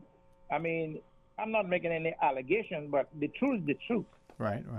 I am seeing so clearly that people that are elected, they don't even want to hear from you. Forget about that, my friend. When they want to hear from you is a week or two before the election. Then you're going to hear them boasting about, the Resident Action Committee, they're going to do, come on. Right. You're trying to use people are smarter than that in our days. I do not. Next month is going to be a year since they've been elected. Now, is it not time that they can have some kind of a Zoom meeting or some kind of public meeting that bringing the attention? What are you doing? Right. I hear you, but is it only the elected? What about the appointed? Whether it's the appointed within government, whether it's the core civil service, the appointed to boards, those who are promoted, for instance, in the private sector to certain positions, the head of the organization, whether it's a bank or some other business, or those that are on the membership of an NGO, an MPO, different thing. I mean, is it just the elected? Is it that we're all in this together and we're not looking out for the collective good? What is the challenge? Sterling. Yes, sir. we have to call a spade a spade. We should, yeah, okay. Okay? Now, like I said, I'm not going to make an allegation, but if I see Tom Dooley that is in a position to do something, why should I not speak out about that individual and say, what is my opinion? This is what's happening to us. We too, I don't know what to even call us anymore. Right. But we, go ahead. Sorry, thank you. But have we created, somehow we've carved out exemptions so we can call out the politician, for instance, and I think people would say in a democracy, you want accountability and responsibility and transparency, all the good things that we talked about in terms of political governance. But what about the appointed civil servant? What about the member of the justice system, whether it's a lawyer or a judge or somebody else in that sector, who might be perceived that, in the personal capacity or in the professional capacity, to have done or not done or said or avoided saying something? Are we willing to also look at every facet of our society and highlight and complement and promote the good, but also, call the shortcoming into question? I mean, or are we only pointing fingers in one direction? No. Let's get what I'm saying not out of context. No, not you. You're very specific. I'm just saying the society generally. Yes, sir. I am not saying politicians are responsible for everything. No, sorry. You didn't say that at all. No. But if I was duly elected as an elected member, and I know that, let's say, Elvis Presley or Tom Dooley, whoever is responsible, right, and that's who I got to give account to, why not? I'm going to call his name, because it's certain things that you go and they say, well, you go to that one and that one send you to that one and it goes right around a circle. Well, what's wrong with this kind of game that they're playing, man? Right. And to your point, and I certainly not just asking this of you, I'm asking this of all of us, right? Are we willing to more willing to do that in relation to some individual or some sector? Let's say the politician, for instance, but we're not willing to say that. Let's give us an example, and I say this carefully, but only because I think I'm justified in saying it. The Chief Justice in a court ruling way back when, speaking to the real estate sector, made reference and labeled to it in terms of its conduct. So if we're looking at the sale of real estate and we're asking ourselves, has it got to a place where the prices for properties have become of concern relative to people's ability to afford, so much so that government has, rightfully taken some measures to account for the increased prices and the qualifications for the housing system? Do we now need to look closely at the practices of industries, the perhaps comments publicly of individuals, whether in the hospitality sector, for instance, or in other industries? And just like how you shared, when we call out our parliamentarians, are we also willing to do the same for others? It is left to the parliamentarian then to call the individual who they have to give account to. That's how I would do it if I was elected. Okay. Another thing I want to say. Yes, sir. It is the song of the day. You can't tell a man what to do with his land. This is the only place that I know of that you can come in and buy a piece of property and do as you see fit. You might go through some sort of a planning, but that's beside the point. Right. Okay? Another thing that really I sit down many times and laugh at it in recent times, you going to come and tell me what my land is worth? Really? To you, it's what? A million? To me, it's billions. That's what my property worth to me. Right. Okay, and I think I find it so ironic that, especially Caymanians, you're going to let some real estate guy come and tell you what your property is worth? especially in a day and age like this when it is so difficult to find a piece of property to buy. Okay? And so you're going to come and let somebody tell you what your property is worth. You take it and sell it, and that person makes a doubloon after developing or whatever it is on your property. Do you think? Well, that is where I think we need to not just on our property but on our person appreciate our worth, our value. We let so many things be deflated and devalued because maybe we ourselves don't have that level of respect. Take the sandbar, for instance. Before, it was heavily commercialized activity in the last decades. It was a place to be congregated. It was a place of healthy respect that we had for the sandbar, the stingrays, and even our conduct out there. Now, maybe we are increasingly limiting the Caymanians' ability to benefit from this, this particular setting. Now, is that because we, again, back to my question earlier, very, very begrudgeful and envious of our own? We lay out the red carpet, the concession for everybody else, but we don't want to see our own get an education, get the public recognition, gain the monetary reward. And if that's the case, how do we address that? Well, having said what you said, in case you haven't heard it before, I will say it to you now. If it wasn't for bad mind, some people wouldn't have no mind at all. Like you said, they see a Caymanian trying to come ahead, and boy, the foreigners that envy is not enough Caymanians have to get on the bandwagon too. Well, but go ahead. You remember many, many years ago, there was a talk about the pre-bookings on cruise ships, and there were some public discussions as to whether that should continue. Now, easily, 25 years ago, I think there were many public discussions in public forum about that practice. Now, if the allegation then was that not only it created an unfair, competitive environment for some, to the exclusion of others in terms of a free, market-driven economy, if we'd done nothing in relation to that, but compound the situation, 3 decades later, what are we doing to address it today when maybe we have an opportunity to look at that practice and revisit to see whether it is something that needs to be addressed? That's just one example of many. If we are telling our school children that there's no point in going to university and getting an education because of this, that, or the next thing, are we doing that to discourage them so that they can be more easily displaced?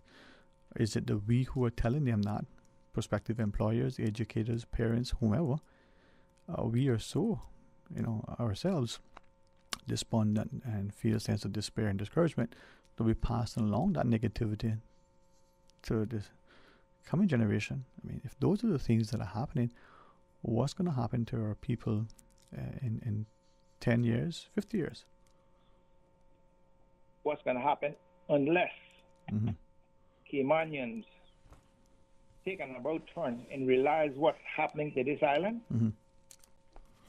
I'm sorry, I wouldn't even repeat what I think is going to happen here, but it's not a pretty picture. Right. Yeah. So let me then ask, and this is my personal appeal, so you guide me. I would love for us, I hope it's not naive, right? Maybe, but I would love for us who live and work here, irrespective of our ancestral links, whether we've been here for decades or whether we've only come here in the last decade or in the last year or two. If this is where we are now, can we come together to see how we make it better in terms of the initial personal safety and security that we enjoy, in terms of the ability and willingness to be respectful and tolerant and cooperative and considerate of each other? Now, if that is a naive endeavor, perhaps you can point it out to him. But I'm thinking, how do we find a way to get along? I use the example, for instance, of a football team. we got 11 players on the field, whether that was your first 11, whether it was the 11 after substitution. And there's one player on that team of 11 that is on the field who isn't playing with the other 10. And let's say that player happens to be the goalkeeper. And the goalkeeper stands in the middle or goes off to the corner or sits in the back of the net. As good as the other 10 are playing to defend or to score, in the absence of that goalkeeper playing, the very best, chances are that team may not pull out the victory. Would you agree? Somewhat, yes. But sizing up what you said now, what you just said, that goes back to what we been trying to fight for quite a few years now.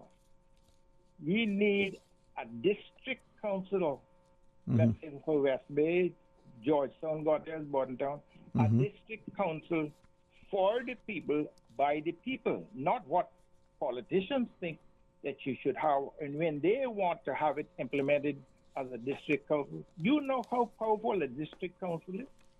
It has great merit and potentially it can be positively influential, yes. And it's very important that we have one, a district council. But they said, well, you can't get it before 18 months. And then another 18 months, they'll have an excuse going right back to 4 years election again. All right. So let me then ask, in light of what you are saying, my inference is that a district council or some district participation or a community coming together to look after the interests of the community in terms of being aware and actively engaged.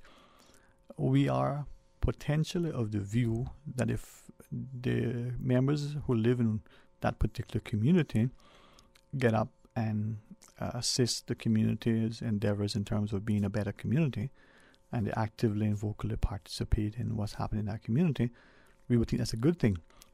But we have a proviso, whether that particular community member happens to be, let's say, a civil servant or somewhere aligned to government, then the perception is that, well, you should be mindful of your activity and your comments in your private capacity as a citizen in that community, whether you're advocating for a certain thing or you're concerned about this thing, development, or what have you. We're quick to say that in relation to the public sector, but what about the private sector? Do you think that many individuals in a community would be mindful and perhaps as a result, perhaps unwilling to get so publicly engaged because their private sector employment could be jeopardized? Their employers may have said, listen, no, we don't want to make no waves, so you be careful how you serve on this thing or how you get involved with that thing. We see it with the public sector's perception. Do you think it's also happening with the individual who is employed in the private sector as well? Well, definitely so. By all means, that's my opinion. That is why, more than ever, we need a district council that has some laws and some teeth to say, look, we're going to call a spade a spade. This is what we're going to have, not what you think we should have, regardless of what your financial background is. So how do we get there? We need to do the best for excuse me? Sorry, how do we get there then? Because you're right that we want that active, engaged, informed, positive participation. But if we're not doing that, even if we have the laws, right, and we have the self-censorship, or we have the very direct sort of sentiments expressed by our employers, hey, you don't do this because, we don't want to look bad. We don't have no, making the waves. If that's transpiring, how do we achieve what you saying we need to achieve? We have to actually educate the Caymanians, not all together one time or by public meeting, but talk to them individually. Where they not only hear you, but pay attention to what you're saying. Hearing is one thing, listening is one thing, but paying attention is what you want doing. To get from those people, right? So we can go there if we can get the people attention. Who has the people attention now is the politicians. That's who has the people attention. And now they're screaming and pulling the hairs of the head, oh my God, and gnashing their teeth, and this is what, and so on and so forth. Look, my friend, I got broad shoulders. I'm not going to make any allegations, but what is happening in this island is actually unacceptable. Okay, so as we go into the news break, let me ask a question, And let me go on the premise that it's not just the two of us who would hear this question. And I only use me as an example so I don't point fingers at anybody else. So let's say that there is something that is in the public domain. Maybe it's highly controversial, contentious. And if, let's say, me in this capacity, asked a question or said something should be done about it. And let's say that thing offends the sensibilities of people in the public or the private sector or both. Irrespective of the merit of the thing I say or ask, do you think that people would come and agree or come to my defense and assistance if this comment or question led to me being, for want of a better word, chastised? If they would come to your defense? Or assistance, or say, hey, you know what, I, by all means, I would say so. I would be the first one. Okay. Definitely. All right. Yeah. But I know you're going into a news break, I suppose. Yes, but I will put my property up for sale at a reduced price. And if you can get the sales for it, then by all means, I will give you a commission. Okay. So we're starting bidding, is that 10 billion?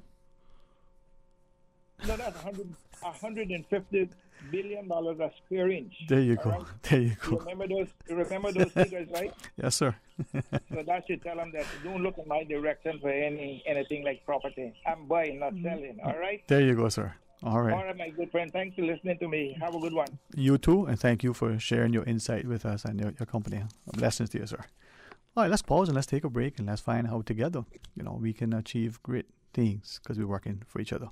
Stay tuned for Talk Today. Follow Radio K-Man on Twitter. All the latest information, breaking news, community events, and more. Follow us at twitter.com/Radio K-Man. Today's biggest news. Radio K-Man. Your voice, your choice. Local, regional, international. This is Headlines from Radio K-Man's newsroom. Today's biggest news. From Radio Cayman's newsroom, I'm April Cummings. Disney Magic arrives in Cayman, the first cruise ship since the closure of the borders due to the COVID-19 pandemic. Visitors and crew say they were excited to be coming back to Cayman and were greeted at the Royal Watler Terminal by government officials from the Ministry and Departments of Tourism, port officials, and a number of others. Several other ships are expected this week as part of the government's plan to phase in cruise tourism. In international headlines, the U.S. Senate Judiciary Committee is beginning historic confirmation hearings for Judge Ketanji Brown Jackson, who would be the first black woman on the Supreme Court. Barring a significant misstep by the 51-year-old Jackson, a federal judge for the past 9 years, Democrats who control the Senate by the slimmest of margins intend to wrap up her confirmation before Easter. U.S. President Joe Biden adds a stop to Poland to his trip this week to Europe for urgent talks with NATO and European allies as Russian forces concentrate their fire upon cities and trap civilians in a nearly month-old invasion of Ukraine. Also today in Kyiv, 8 people are reported dead after a Russian strike on a shopping center. Those are your headlines from Radio Cayman's newsroom. I'm April Cummings. For the latest in news and information, follow Radio K-Man on social media, Facebook, Instagram, Twitter. Download the Radio K-Man app or log on to our website, radiokman.gov.ky.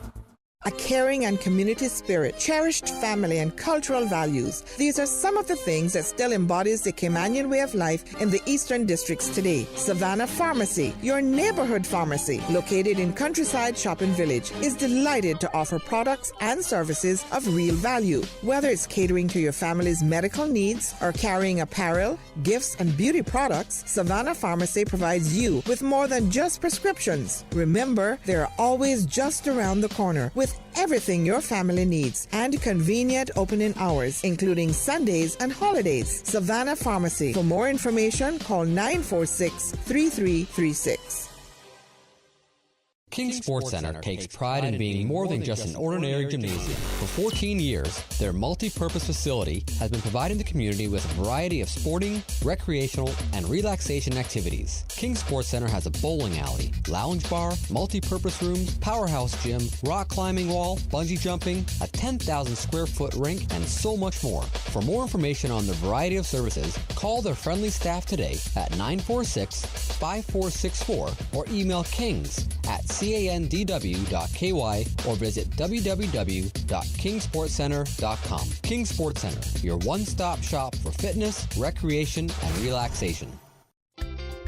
For medical lab services in Cayman, go straight to MedLab. For a full range of medical services, pleasant, clean and comfortable environment, no long lines and affordable fees, visit MedLab at the Smith Road Plaza. Open Monday to Friday, 8:30 a.m. to 5 p.m. and half day on Saturdays. Call 949-7331 to make your appointment. For medical lab services in Cayman, MedLab. Ask our professional team about the benefits of cutting-edge technology with MedLab's new state-of-the-art digital mammogram machine. Groundwater is invisible, but its impact is visible everywhere. Groundwater is a significant part of available fresh water in the world. What we do on the surface matters underground. On March 22nd, join the Water Authority in commemorating World Water Day by playing your part in protecting groundwater. Here are some simple but important steps you can take every day. Put your household waste in the garbage for collection by the Department of Environmental Health. Do not dump vehicle fluids or industrial waste, but dispose of them properly. Limit your use of pesticides and fertilizers, or don't use these products at all. Do not use storm drains to dispose of waste. Maintain your wastewater treatment system. Let's make our groundwater go from being invisible to visible this World Water Day.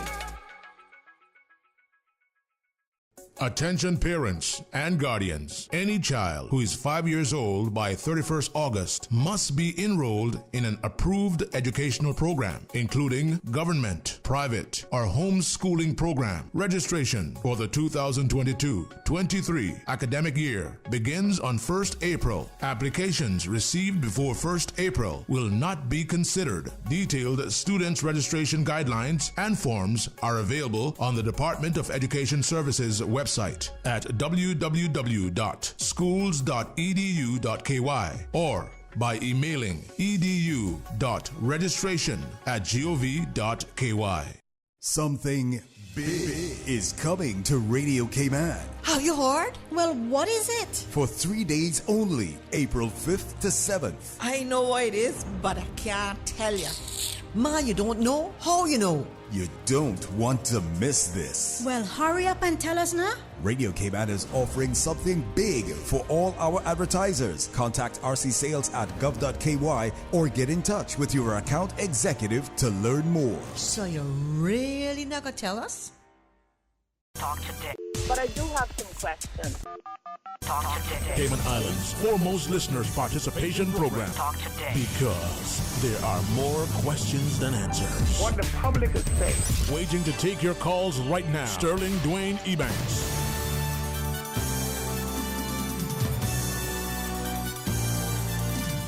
Hey, good afternoon. Welcome back, and thank you for joining us. And as I was listening to the caller and reflecting on the comments just during our news break, it's interesting. I think a lot of us are genuinely invested in this country, genuinely concerned. From the comments from the caller during the break, first I can say the caller says, listen, it's not that I don't listen, not that I don't want to share, but sometimes, in my words, I don't want to repeat how she phrased it. Sometimes, we're more interested in hearing what so-and-so is saying and not, in fact, what is being said. And she called in relation to the conversation prior to the break and my question, and that we would probably say that the public sector employee may be precluded either by perception or by policy, depending on the ranking, from saying things. Now, I believe there's a growing great freedom within the public sector that isn't as respected nor as a society are we consciously aware in terms of making comments. But increasingly, she says, as a private sector employee and one that has, perhaps by title, a certain level of responsibility assigned, they've been very, very, very clear from the organization's perspective of the do's and don'ts. She said, for instance, very obviously, that you can't accept certain gifts, hands down. This gift is not an acceptable gift. If it's this type of gift, it can't exceed this amount, and it has to be declared to management. And if you're the senior manager, then it is documented. If there's a board in the organization, it has to be disclosed. But she says also, not just from that perspective, but your involvement in certain community endeavors, she phrased it, are frowned upon, especially if there any perception of sort of a political involvement. It doesn't matter if it's the government of the day. It's just how the organization in perspective of being, as they put it, objective and neutral, as it were. Well, it was a fairly extended break, and I asked her, well, if that's the case, how do we move forward? How do we get people to involve themselves? She said she thought that the practice way back when, through the office of the governor, that there were invitations from the wider community to participate in the committee that looked after the clemency, the prerogative of mercy and the like. And the wider community say, hey, I have an interest, have a skill set, can I participate? And that may be an issue that isn't seen to be controversial. It may be. But do we exclude certain people because they're not registered voters?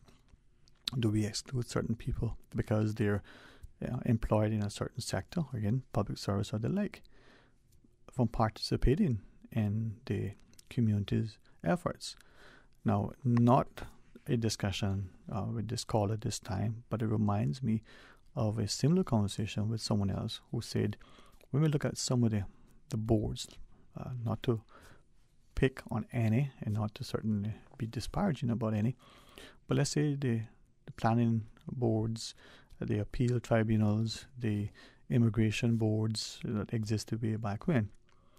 Is it, as this person has shared way back when, that these boards no longer should actually be constituted? Should it be an administrative process?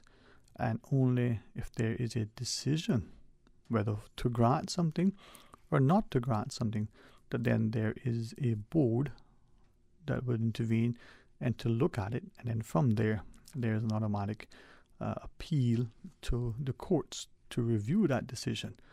Now, this person in sharing that said that appeal, even though it may seem costly, should be funded by the country and not dependent on the person's financial ability or their sheer willingness to pursue it. And it should be, in some instances, that the wider community can weigh in on whether they appeal for the decision to be overturned because it approved or didn't approve this thing. Again, the examples were relative to immigration, work permits, and the like, or to planning and development and the like. And then the appellate body should at least constitute 3, and not one appointed judge. And her view, if I recall it correctly, she shared it a number of times, so I don't think I would forget it too easily, has nothing to do with the person's integrity or acumen, but because sometimes, 2 heads are better than 1. But in decision making, if you have 3 people, now there could be justices of the peace, it could be 1 judge, it could be a lawyer and 2 others, but people who would look at it from the perspective of, is it, a procedural fairness. Is it legal? Is it in keeping with the ethos? Now, something to consider. And in sharing her perspective, she was very insistent, one would say almost adamant, that in doing this, this is about advancing the way the decision-making process is sort of unfolding in a society.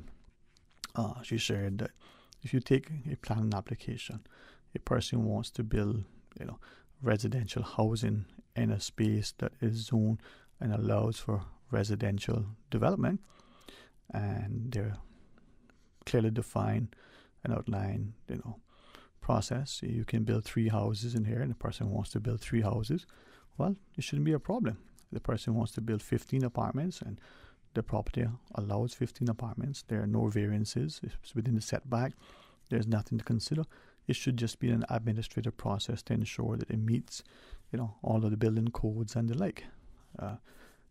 Now, the person may want to say, well, I can build 20 houses, only 15 are allowed, or I want to build 30 and it's 28. Then where there's a requirement for some level of discretion, then maybe notice needs to be had. A board needs to be convened to consider that request for that thing. I recognize that it's a Monday. I do appreciate that we all have a lot on the table. But I did, and unfortunately never got to it sufficiently, I did want to maybe broach that with you to see what your thoughts. Now, that may not be as forward-thinking as some of us imagined when we first heard it. It may be groundbreaking to others. Her view was that it would not only aid in the efficient, effective utilization of our resources, but it would allow people to be able to, put their time and their talent to things that are important. She gave us an example, as a teacher once. The instructions were, you pick up your number 2 pencil and you shade, all of the A letters that were on a diagonal from left to right. And it produced a certain thing. She didn't think it was necessary to have any other instruction until there were questions. Well, as simple as that may have been, perhaps some of us would like to take a different approach. Well, we're going to take the final break and invite you to weigh in your thoughts. Please stay tuned for Talk Today. Subway is serving up a special new sauce, bursting with flavor in every bite. The new Savory Collection is a tropical sweet and spicy sauce made with a combination of spices, habanero peppers, thyme, onion, black pepper, ginger, citrus juices, and molasses. So good. Wow. Sensational. Delicious. Subway's Savory Collection pairs perfectly with our oven roasted chicken or steak sub. Savor the flavor. For a limited time, only at Subway. Subway. Eat fresh. Thinking of getting a hybrid but don't know much about them? Vamp Motors has 3 great reasons why you should own the Toyota CHR. Hybrids save fuel, run cleaner, reduce CO2 emissions, and even recharge their batteries while being driven. So there's no need to plug in a hybrid, making it both economical and fun to drive. And you don't have to replace your battery every 2 years. The CHR Hybrid is reliable, providing up to 1 million kilometers on the same battery and engine. Oh, and now you can save $2,000 off the Toyota CHR, starting at only $33,500. That's way more than 3 reasons. True, but the best one is that it's on sale now. Test drive the Toyota CHR today at Vamp Motors, Walkers Road, while stocks last.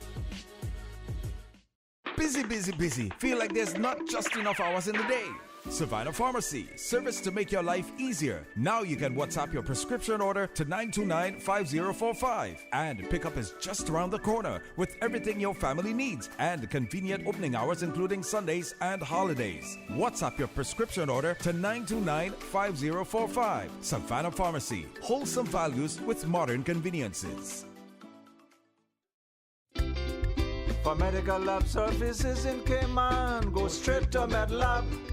Blood test, x-ray and mammogram, all of that is MedLab. Affordable fees and friendly service, a full professional team. MedLab is always comfortable, MedLab is always clean. For medical lab services in Cayman, MedLab. Call 949-7331 and ask about MedLab's new state-of-the-art digital mammogram machine. The Department of Agriculture advises Cayman Brac residents of their plant sale on Saturday, March 26th from 8:30 a.m. to 3:30 p.m. at the Agricultural Grounds on Songbird Drive on the Bluff. A variety of herbs and spices, vegetable seedlings, and fruit trees will be available. Cash is required for all plant purchases. For more information, call 948-0522 or visit their Facebook or Instagram page at Agriculture Cayman.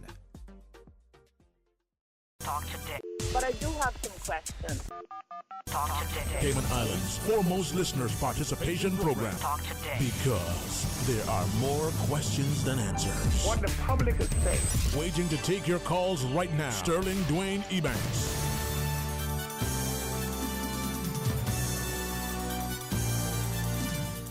Hey, good afternoon and welcome back. And thank you very much for joining us. It's been a interesting day so far for many of us. We were, as usual, up earlier than ever, probably because it's a Monday and we want to, beat the traffic before the cruise ships come into port or ship. Perhaps because we recognize that our commute from the eastern districts taking an hour and a half or two in many instances.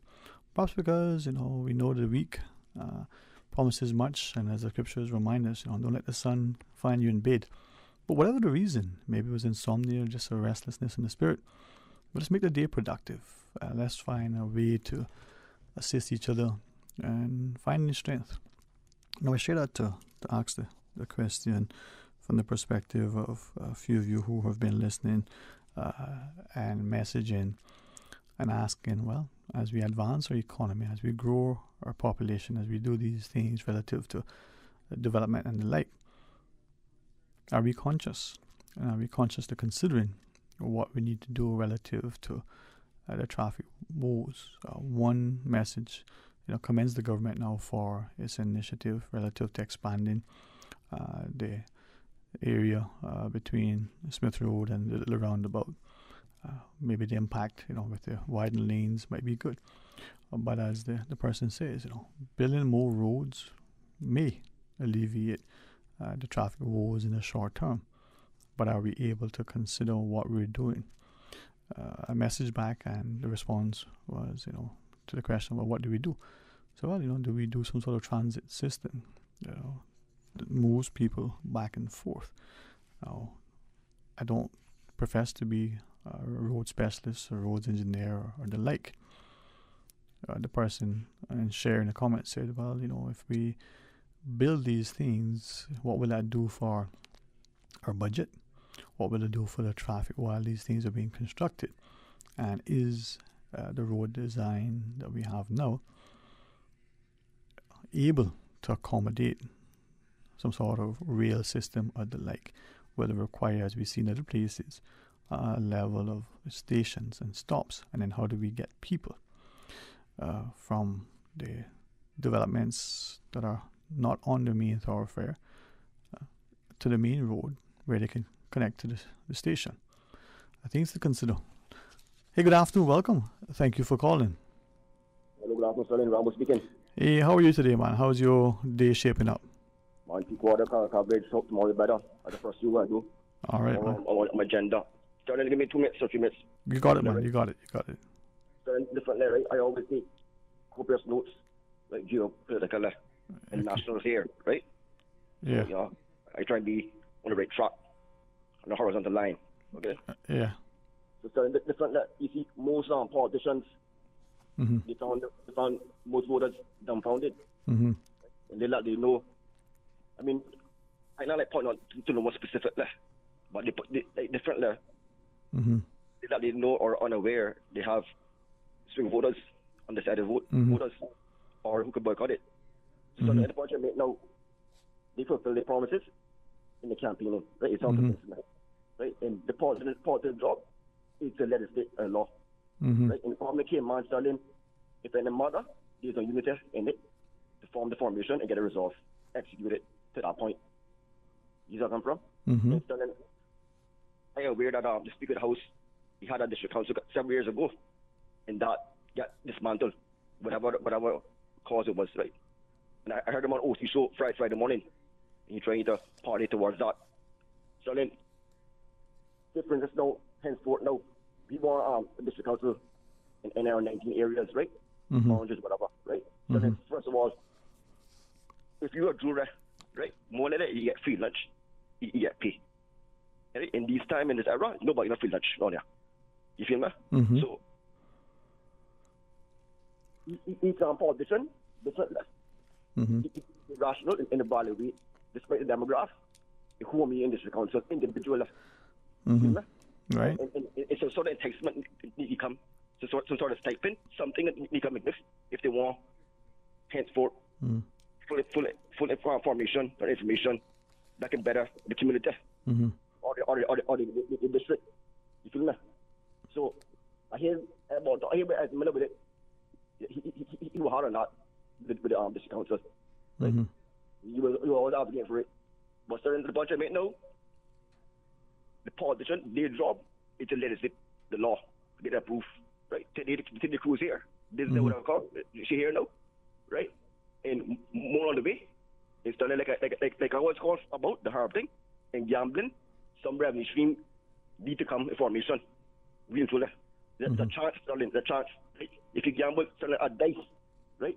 A dice, right? If you top of 4, Bob at 3, 7, or up to 7 at a possibility. You got a chance, right? It's done, and no, my philosophy, you live and learn now. The ball, you die alone. You feel me? Right. But let me ask, I mean, I always appreciate your perspective, right? And increasingly, especially when our Constitution was adopted, making provision for district councils and the like, we now have 19 electoral constituencies, as it were. But we also still very much look at our districts. And that may change as time goes by. I think of perhaps Savannah Newlands being what it was, perhaps even Spots being a part of it, perhaps Prospect and Red Bay being distinct from the Georgetown proper. All right? But should we have 19 constituencies and 19 electoral constituencies with 19 district councils, or the district of East End with one has one, Camelback has 1 because it's Camelback, West Bay has 1 because it's West Bay, not 4. Georgetown would have 1, not 7. How do we do that? What is your view? Do we have 1 per electoral constituency, or do we have 1 for each district? So 1 West Bay District Council, 1 Georgetown, 1 Bordentown, and the like. I was in different level. Okay. District, right? Mm-hmm. But certainly, I'm a shift the point now. But certainly, different level. I got aware that a lot of people complain, right? A lot of senior citizens they complain about this one vote in our working. For the last 4 years in our working. Before it better. You get a lot of things fulfilled and completed, right? And certain different. I believe in national vote. Being true that I believe in that. That's the get go. Right. And so like I do myself now, like you said early on, I agree with you saying now, like each district, I think the five districts in Grand Cayman. You know how it was before. Individual silence, whatever. Yeah. So with the national vote, right? If you would you subscribe to that for all of the elected people or only some? What is your view on when you say you're done with the national vote? I mean, in what respect? You can't display of it now. Like the whole collaboration, right? The master, you can. You don't a fraction. You got a numerator and the exterminant of Take your time, man. I would you, man. You got time. That's okay, man. The fraction, right? You break it down, right? And you see who got a popular vote, right? And it gradually descend it. Okay. And whoever top, got a premier. So, or if he or she decide to hand over or whatever, right? Internal, that system. Well, I like the fact that you're willing, as you always have, to share that perspective, and maybe it will invite us now. We've gone 2 elections now under this new system.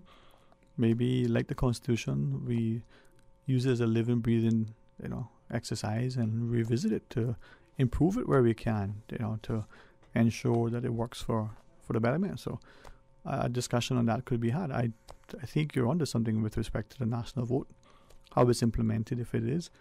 It's something that we should talk about, right? Yeah, we didn't like I see that's going like that the right track because last 2 years ago people were panicking and paranoid about if you go from the UK campaign run for office. So we need to localize it, Caymanize it, and stamp deliver. You feel me? So that's the right track. So then my time up and you probably next caller. I don't know. Yeah, man. One final call after you, but thank you for your contribution. All right. Blessings, man. Talk to you tomorrow, God's willing. All right, let's take one final call. Welcome. Good afternoon. Hey, how are you? Fine, thanks, and you? Blessed. Very thankful. Thank God for His mercies. All right. Okay, fine, thanks. I want to comment on your last suggestion you were making to your last caller regarding about the electoral votes and the district councils. Mm-hmm. Mm-hmm. In my opinion, I think that we should just have the 5, because if we put, like, for instance, West Bay, which has four electoral areas, if you take the 4 of them and combine them as the one body, we would all be on the same page and we would all be aiming for the same thing, because you say for the district of West Bay, everybody, a strong body is better than one link. Mm-hmm. Mm-hmm. And I would suggest that, that we do it by district. We should only have 5. So that way that brings all of the bodies together as one, and, you would have a better representation. Right. For the people. Mm-hmm. That's my opinion. And, like the guy just said, I think a national vote will probably be, but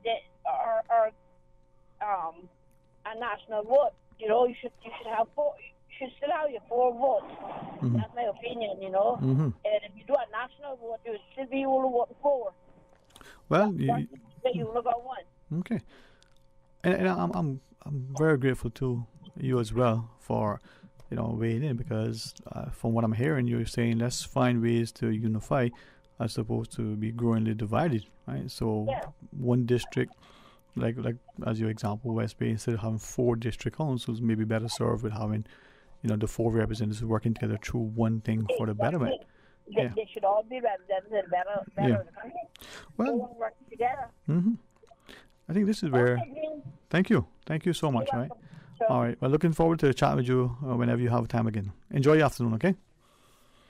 This is where I think we learn more as we listen, and we very diligent and deliberately, consciously trying to gain greater knowledge. Early discussion about coding and the like.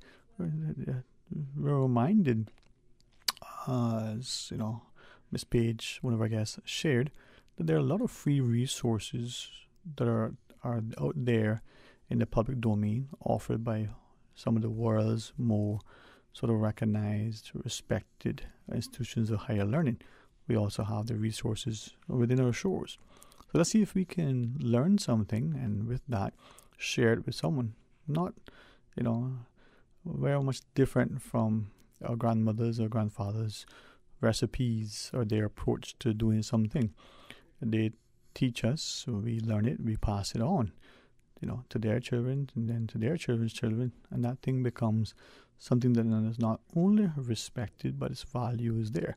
Whether it's a particular recipe and how to make something, whether it's the approach to how a thing is done, we learn, by experience, and then once we gain that knowledge, just like we talk about being a knowledge-based economy, people who know things teaching others, whether it's a formal instruction in a classroom sort of academic setting, it's a form of hands-on learning. You're a plumber, electrician, a carpenter, a brick block layer, shipbuilder, or otherwise.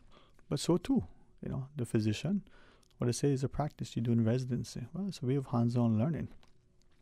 So too, like the accountant, who comes in fresh with some expertise, learns from the more experienced individual, and gains a better understanding. Well, let's share knowledge with each other, and let's share healthy love and respect for one another and for ourselves. Can you love others if you don't love yourself? And how do you really want others to love you if you don't love yourself? Well, that sense of agape love that we should harbor for each other and openly and actively demonstrate that we can build stronger bridges. It's a wonderful place in which we live. Is certainly without question a trying time in human history.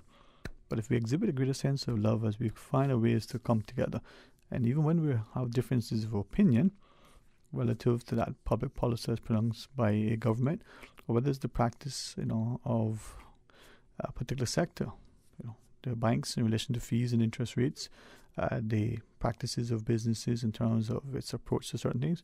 Well, if we challenge it in a respectful, healthy way to make the very best of the situation, well, we only improve the lot of any. All right, come back tomorrow for more Talk Today right after the midday news and midday meditation as we move about the community. Let's draw alongside and make sure that we ensure those who are suffering injustices at the hands of those who, because of their position, power, authority, title, or otherwise, recognize that that level of abuse is not to be condoned and tolerated in society. But so too, the offensive individual whose comments or actions infringe upon the rights of others, well, they need to also be called into question. Let's find ways to ensure the safety, security, and stability of each one. All right, when we do that, we'll find ourselves in a better place. Until tomorrow, be blessed. Talk Today is brought to you by Subway, open 24 hours in Countryside, Anderson Square in Georgetown, and Centennial Towers in West Bay. And by the Ministry of District Administration, Tourism and Transport. Explore your history, explore your land, explore your sister islands. MedLab in Smith Road Plaza, your complete medical laboratory solution. Call 949-7331. And Savannah Pharmacy in Countryside Shopping Village, convenient opening hours